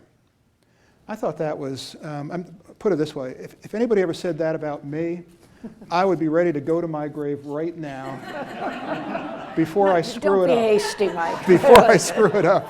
So thank you for that. Well, thank you for that. I'm looking at the clock, and I'm thinking that, well, first of all, go to John. Very good. I will make sure I leave enough time That's right, left I on the forgot. clock. No, don't worry about that. I just also have a question for all of you, Very good. which could be a whip around. Excellent. All right. Well, it's nice to be back. As the graduate students who I think are sitting there, I was in your shoes in 1983 when I was getting my master's in foreign affairs here, running programs here at the Miller Center like this. So hopefully in 15 years' time, you'll be up here. This is what this is what it's all about. So we really look forward to the next generation. So. Just to pigeonhole me, I like Fran. In fact, Fran and I used to work together when we were career lawyers at the Justice Department, and we're kind of fish out of water to a certain extent in the White House because we had not been political. I was Condi Rice's lawyer for all 8 years, from the very beginning to the very end, and I then ran her confirmation and her transition over to the State Department. But I started in the very beginning and then was there all through 9/11, all through the Iraq War, and then all through the second term, basically, at her side, and then particularly for the first term when I was the NSC General Counsel, I was in almost every single NSC meeting, assuming that it actually had some legal component, and some of them didn't. So let me just say a word or two about our team overall, and then a word about sort of 9/11 and the aftermath and then the Iraq War. One, we had truly the most extraordinary national security team. I mean, as you heard from several people, we had a truncated transition because of Bush v. Gore, but Condi had run the process of the Vulcans, people who had been advising the president throughout, and they put together a very good national security transition and got very strong people in. Obviously Vice President Cheney, Don Rumsfeld, Colin Powell, George Tenet stayed on at CIA. And so these were people who had enormous amounts of national security experience, and also just tremendous integrity and ethics in government. So it's really a very good team to work with. And of course, at the Chief of Staff, you've seen Josh Bolten, and Andy Card is just sort of a clone. These are just, we did go into the work every single day, appreciating the opportunity to work with Andy Card. We used to joke that we would be fired by Andy Card and walk out of his office saying, "Oh, thank you very much for the." Andy would get up at 4 in the morning and write notes to us saying, "I saw the speech you did, or I saw the notes you did for the president." So just great people to work with. Of course, even though we had an experienced team, it didn't mean, as you all know, that we did not have a lot of tensions in our national security team, particularly in the first term. There were tensions in particular between state and defense. Colin Powell and Don Rumsfeld did not get along well with each other. There were tensions between the Vice President's office and the State Department. This did make it quite hard, I think, for Condi Rice, who actually was younger. I think, frankly, there was some sexism going on here as well that made it more difficult for her as National Security Advisor. She had Steve Hadley as an absolutely fantastic deputy who had come out of the Defense Department and who was her sort of lash-up with the Defense Department. But candidly, and she talks about this in her own memoirs, and I talk about it a little bit in my oral history, Don Rumsfeld could be quite condescending to her. Part of it, he really, despite having been Chief of Staff and Secretary of Defense before, he really didn't like the NSC messing around in his business. And some of you know, he would send these little notes to us called snowflakes, which would be telling us, I don't like you doing this, or I don't like you doing that. He was very fond of circling on staff papers that would say, NSC thinks this, and he would put a big red pen around it and said, "The NSC has not thought something until I've thought it." And Condi wasn't the only one he was condescending to. Just interesting. As I said, there might be some sexism going on John, here. think about how your life would be if you got 900 of those a year, which is what I got. Well, 900. And the funny thing, and all of you who know Steve Hadley, which we all do, the first one of these we got, Steve immediately pulled everybody in and said to the first snowflake and said, the Secretary of Defense has written us a note. We need to have an answer within 8 hours. We all work for the Secretary of Defense at the National Security Council. I want an answer right out. Well, the snowflakes piled up until we had an avalanche of snow, so we did not get them done quite so quickly. But there was, in the second term, and this really is important, for the arc of history, is the second term was really completely different. The president, saw what had happened after 9/11, after the Iraq War. He had an unfortunately complicated relationship with Colin Powell, which none of us never fully understood. But by the second term, he put his full backing behind Condi Rice and basically gave her about 95% of what she wanted, with Steve Hadley, who had been her deputy, then National Security Advisor, providing this while also still providing an interagency process. And in her confirmation, and this is, she said, now is the time for diplomacy.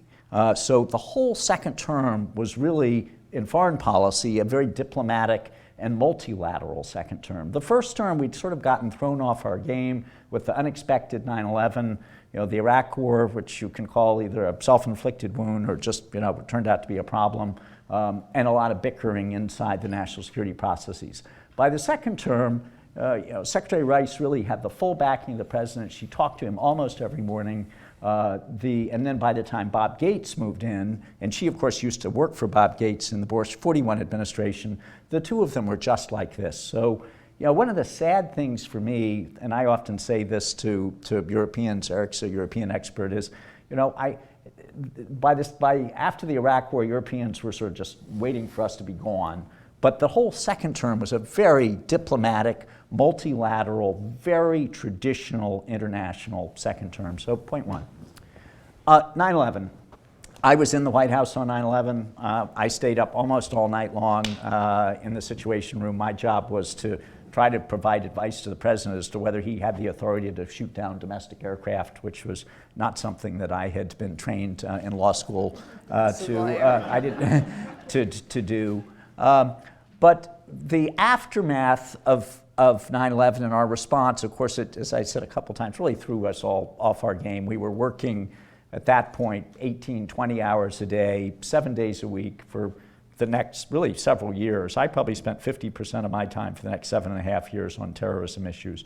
And some of this obviously to very good effect. We had no more attacks during the Bush administration. We created the Department of Homeland Security. We knocked bin Laden out of Afghanistan. We created the DNI. So all of this on the positive side of the ledger. You can't judge the Bush administration, at least in this area, without looking at some of the negatives of the 9/11 response. Guantanamo, the whole sort of detainee controversies, the interrogation program, military commissions, all of which were frankly things that were sort of done on the fly.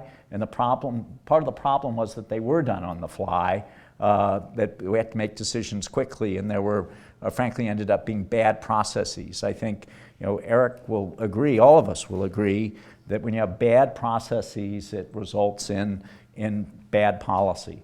So, a word or two about the Iraq War, and then one more thing, and I'll end.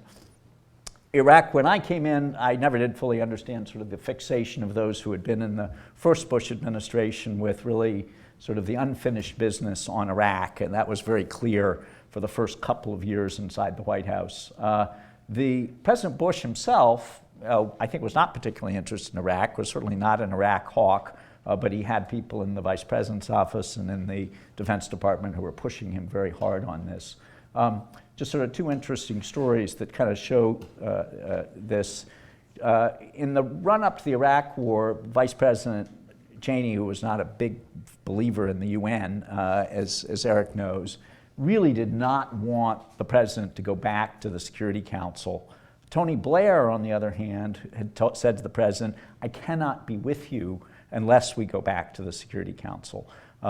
And President Bush, really overruling the advice of the vice president, went back to get a UN Security Council resolution, which John Negroponte and I negotiated, UN Security Council Resolution 1441, which reaffirmed the legal basis for the Iraq war by saying that Iraq was in material breach of its obligations.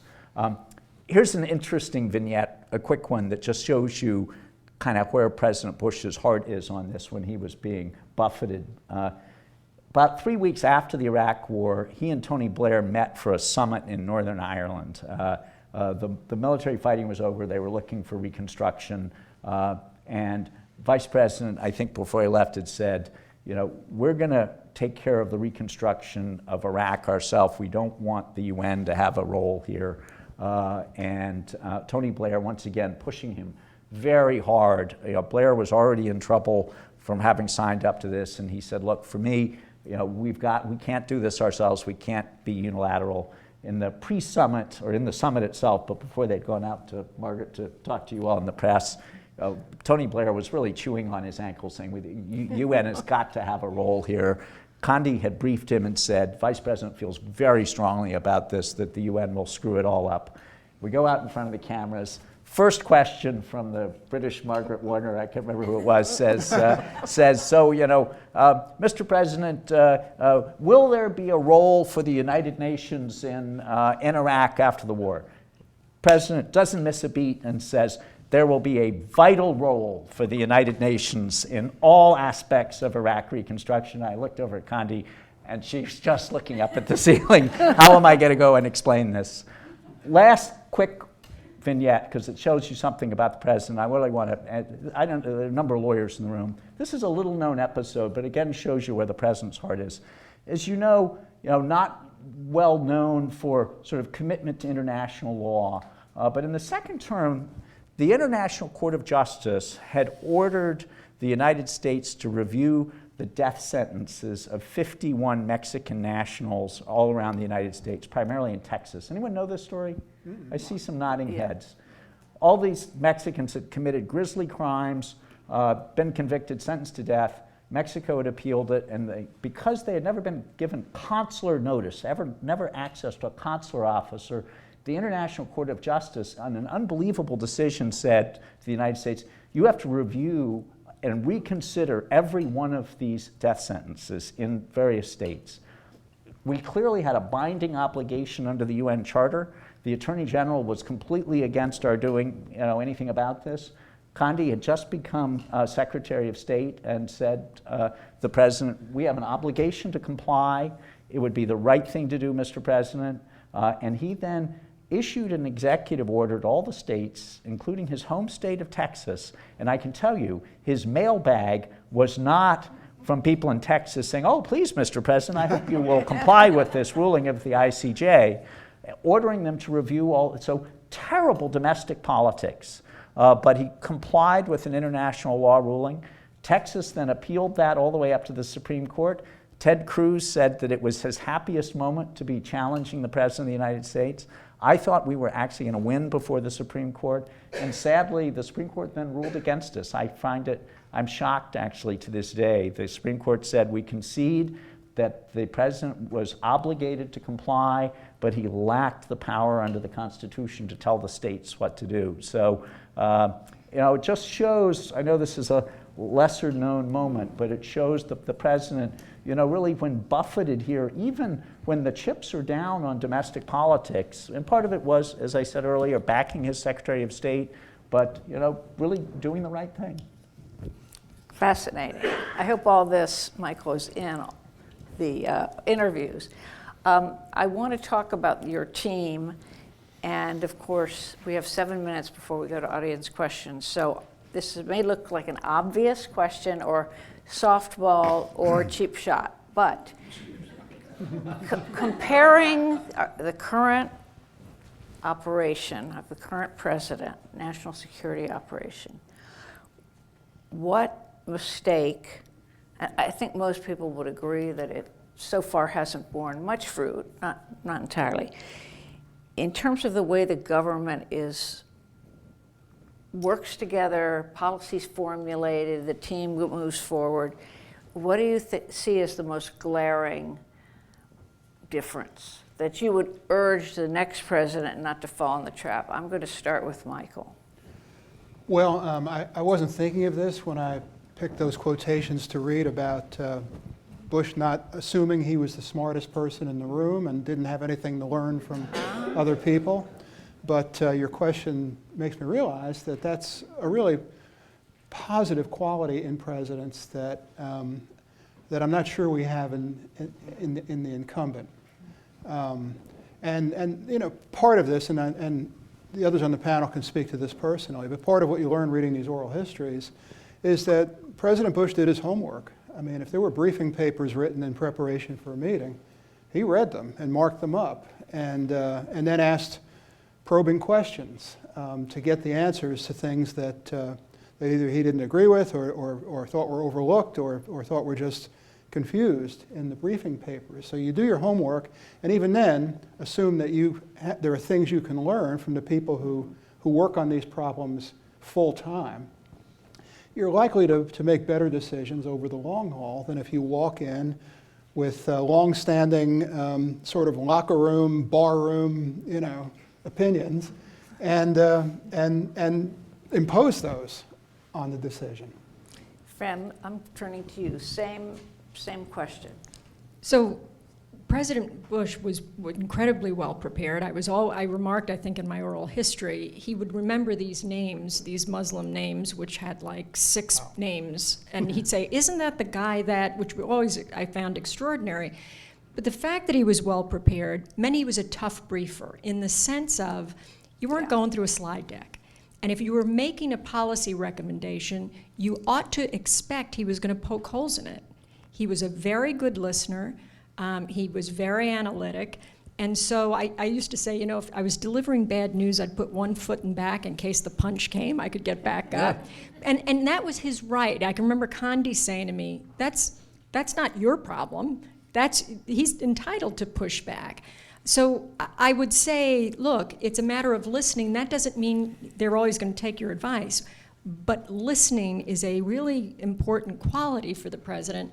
The other piece to it is we were, and John and Eric can attest to this, Condi and then Steve ran an incredibly disciplined national security and foreign policy process. Everybody was heard. Differences of opinion were pulled out and brought attention to. The pros and cons of a particular policy position were made clear to the President of the United States. And this was not a shrinking violet kind of crowd. These people all had strong opinions. But the discipline of that process is what, by and large, brought us to the kinds of good decisions we made. Doesn't mean you don't ever make a mistake.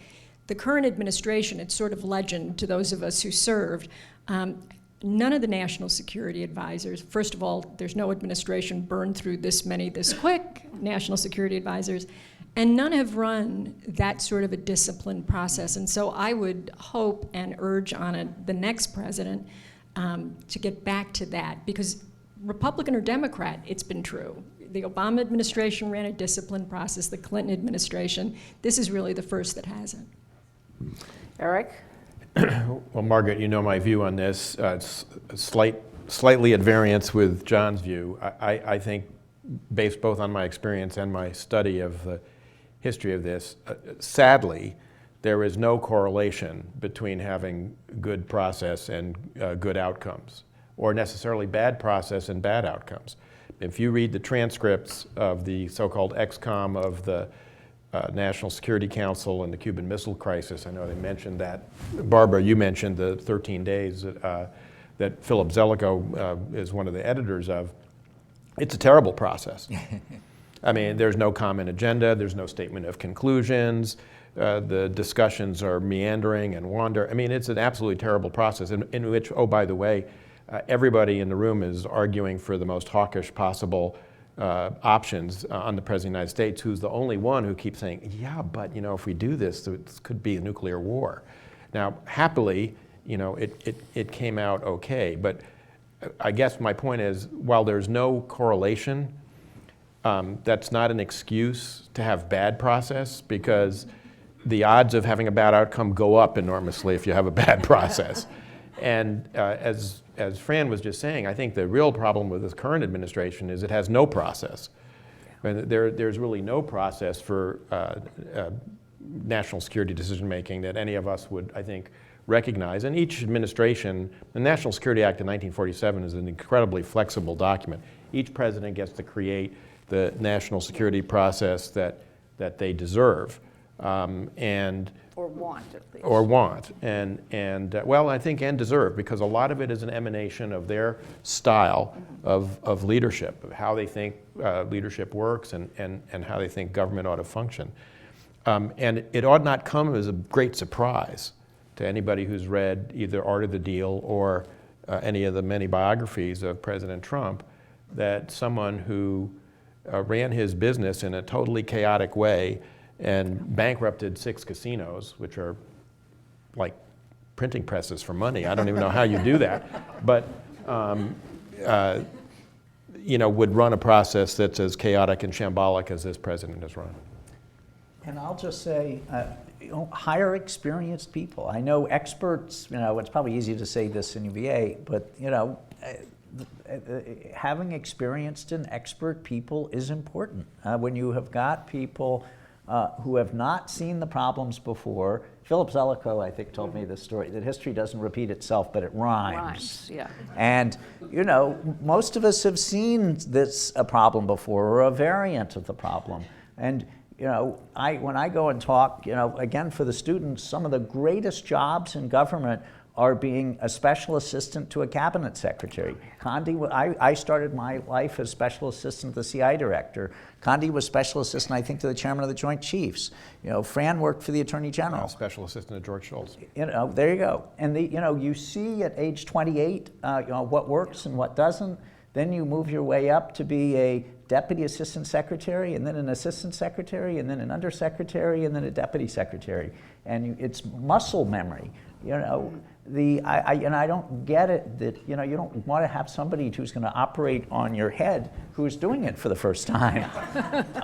And that's what candidly this president has tried to sell to people, is that we can do this without any experience. And so again, I started my comments by saying, we did have a very experienced crew. Maybe they were too experienced. Don Rumsfeld and Colin Powell and Vice President Cheney maybe had too much experience in some ways, but it is really important to have that level of experience, particularly on NSC processes. I don't think you want to have a national security advisor or a deputy national security advisor, or really even any number of your senior directors who have not been in these jobs before and have worked their way up.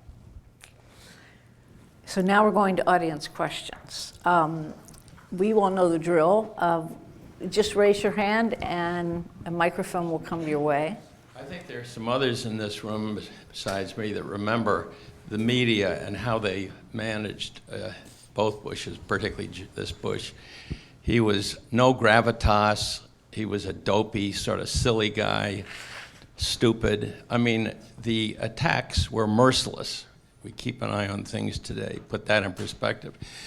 I'm really so pleased to hear this panel and the one before speaking as you have about George W. Bush.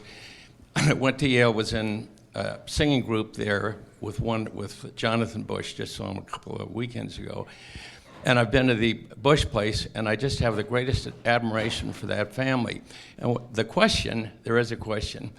I think one of the great talents or great virtue for me that George Bush had particularly was a sense of humor. We've heard bits of it. But his ability with someone he hardly knew, but he sized people up very well, very quickly, eye contact, all those good things. And he could get them laughing.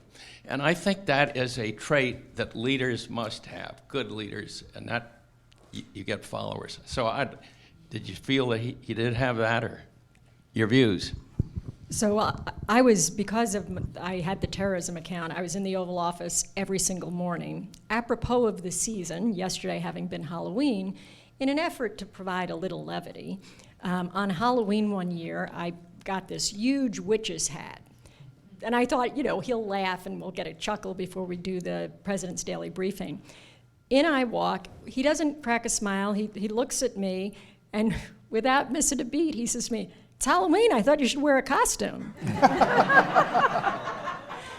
He got the better of me, but it's a perfect example of, I mean, that is who he was, and he could lighten, you know, I presented him with the Katrina lessons learned, and he'd have a joke, or he'd make me smile, right? And it was a wonderful quality. One of the things I didn't say, and I make the point in my oral history, for everyone, John, everyone who was in the White House on 9/11, every day after that day was September 12th. Every day. That's why everybody worked 20 hours a day. The president was obsessed with not allowing another attack to happen. And so that sense of urgency, that burden is extraordinary on people. I mean, I was, you can imagine, I was working 7 days a week because it felt to me to report to him and to disrupt attacks. And that changed everyone's experience in the White House, being under that pressure. So it was all the more important. The fact that he understood he could lighten it, he could help lighten that burden by having a sense of humor was really wonderful. I'm going to take questions like 2 at a time, and then whoever up here, kind of a free throw, can take it. So, yes, sir. First of all, thank you. Yes, I had a question regarding the matter of hiring folks with experience, which I would submit this president did to somewhat an extreme by reaching back to a generation before him to find those with decided experience. But my question is whether or not he risked hiring people that were coming to him with their own agendas. And I could name a couple as examples, the SecDef and perhaps even the vice president. Comments? Let me just take one other one, too, if there is one. Yes, sir, you in the way back. Given that the first panel started with, in particular, Barbara, but I think chimed in with the others chimed in on how important bipartisanship was, particularly in the first year and even in the immediate aftermath of 9/11. As things got polarized, particularly around the Iraq War, how did the president himself react to that, deal with that? How did that affect him? He clearly had a passion for making friends across the aisle. As that became harder and harder to do, just reflect on his reaction to that and what that meant for all of you. Well, I'll just since I raised the issue about experience, although Eric, who worked for the vice president, may have a view on this. That was sort of what I was getting at about having sort of too much experience. I do think that when picking cabinet secretaries in particular, particularly if we're seeing this right now with our current attorney general, that if you pick somebody who's had the job before, that they may actually have too much experience, and as you say, they might come at it with an agenda of unfinished business from their previous term. I think when you are looking at these hiring decisions are so important, and of course I think it's discouraging to all of us on the panel to see the current hiring decisions just sort of made like this in the spur of the moment, because you have to think about, well, can these people get along with each other? Your point, did they have an agenda?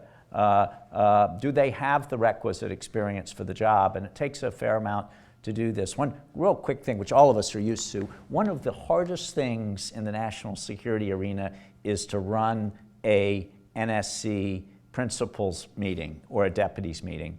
Even when people are trying hard, which sadly they often are not, to get along with each other, it's hard because you're only there because it's a difficult issue to begin with. it's always a 8-hour problem for which you are given 1 hour to decide. And the National Security Advisor tees it up and says, okay, we're going to decide by the end of the hour what we're going to do in Iraq.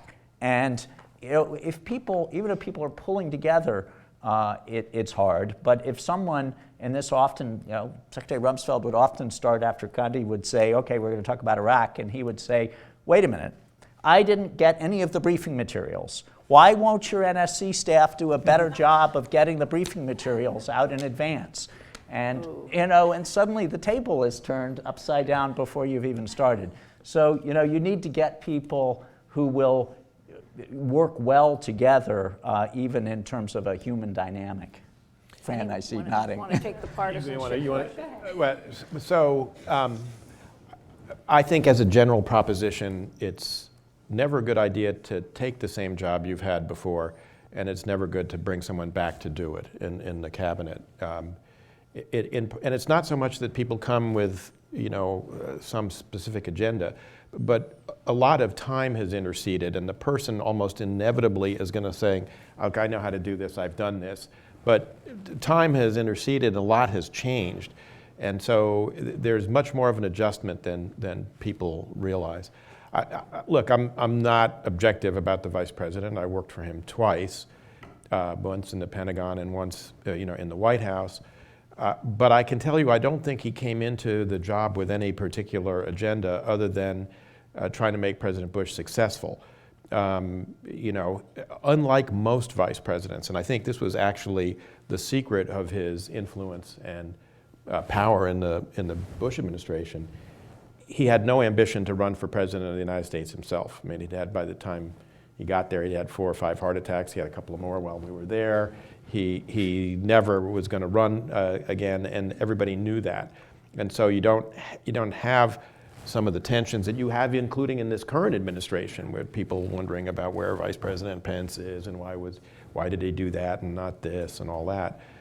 That was just totally, absent.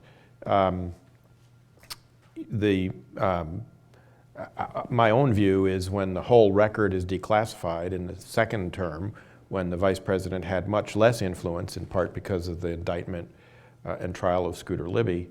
That's not the only reason, but that was one. I think when the record is completely declassified on a lot of issues, he's going to come out looking a whole lot better, particularly on North Korea and a few others. No, and I will say, I was fortunate. The Vice President cared deeply about all of my issues. And so there was no better an advocate if I had this interagency process going on and there was a disagreement. The best way to resolve it was to get the Vice President to put his thumb on the policy scale, and it tipped. We had deep experience in the national security issues. One of the things I was responsible for was I was the National Continuity Coordinator.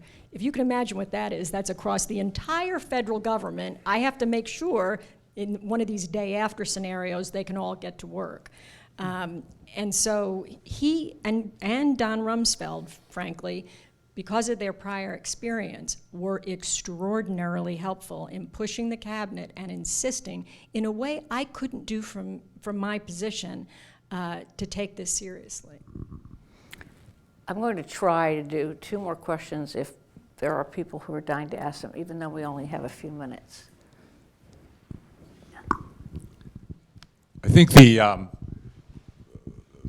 Bush administration, as far as foreign policy is concerned, is generally associated, certainly in the first term, with neoconservatism. It's almost a synonymous term. I'm assuming that some of the architects of that sort of approach, sort of Wolfowitz, Pearl, I guess Bolton, they were interviewed. And if they were, could you share some of your observations with respect to those interviews?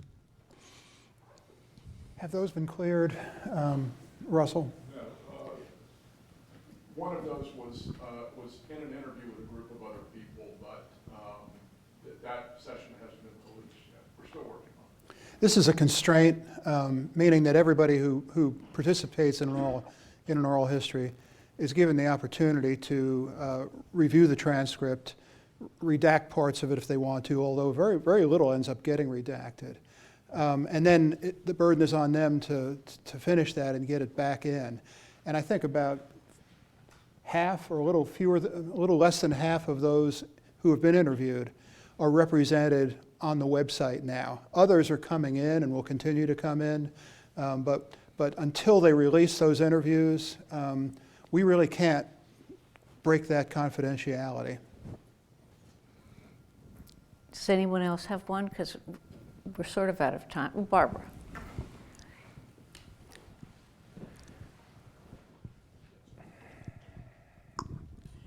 Thank you.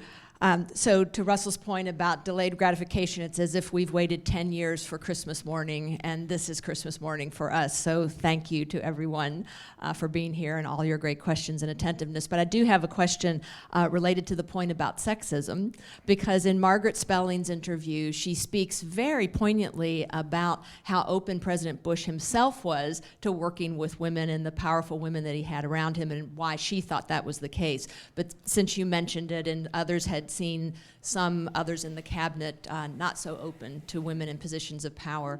What are your thoughts, Fran? So I think it was little appreciated and little known. The president had an extraordinary array of women in very senior positions, especially in the White House. Condi was National Security Advisor. I was his Homeland Security Advisor. Margaret Spellings was his domestic policy advisor. Harriet Miers at one point was White House counsel. Karen Hughes. I mean, there were a lot of women in the White House in very powerful jobs.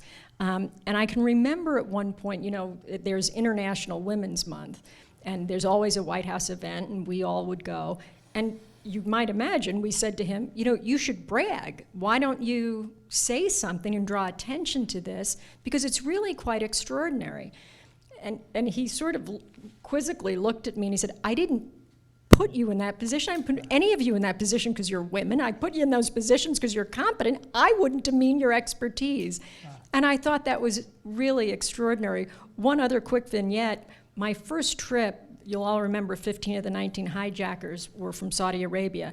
I spent literally my entire 5 years traveling to Saudi Arabia somewhere between 4 and 6 times a year. But the first time I was going to get sent, I was told I was going to reestablish the bilateral relationship. And everyone who prepared me said he shouldn't send a woman. He what? That the president should not send a woman, that the Saudis, given how they treat women, would view this as sort of an insult.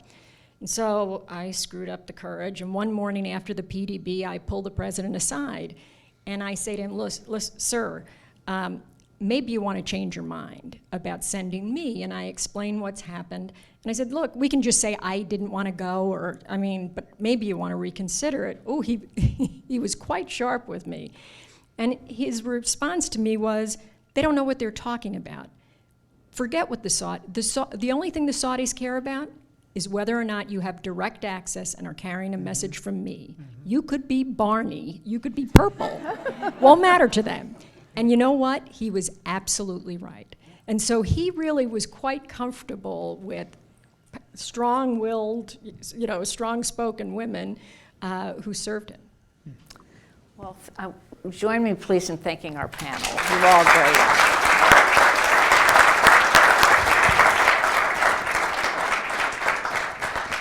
And I want to thank you all for staying for 3 hours. And finally, as Barbara said, at the end of 10 years, I do want to acknowledge by name the people that put this project together, because this team really works and works and works. And it takes 10 years to produce this. Barbara was saying Christmas Day. I was saying to Russell earlier today, it feels more like a bat mitzvah or first communion, right? You study until you're like 12 or 13 to get one of these things done. So Carrie Matthews, Gail Hyder-Wiley, Brian Craig. I don't see Rob Martin here in the room. That's the core oral history team. Then it goes up on the web. Mike Greco, Saqib Ahmed, and Miles Efron do the work of all of that. And then in addition to the other scholars and faculty, and so many different faculty members participate in these interviews, not just Mike Nelson. Bob Bruner spent 8 hours along with Russell and Barbara, and the entire financial crisis team from the Treasury Department and the White House to go through how they battled the financial crisis, which we actually videotaped, and someday we'll be able to release that when we go through the clearance process. And then our own video team here today, Kevin and Woody and Rob, who put the event together. So please thank all of them for this. And finally, Christina and Alfred, Karen, Catherine, the whole events team that put all of this together. It's really a great group. And then finally, all the panelists for coming today. We really appreciate your service and your time with us.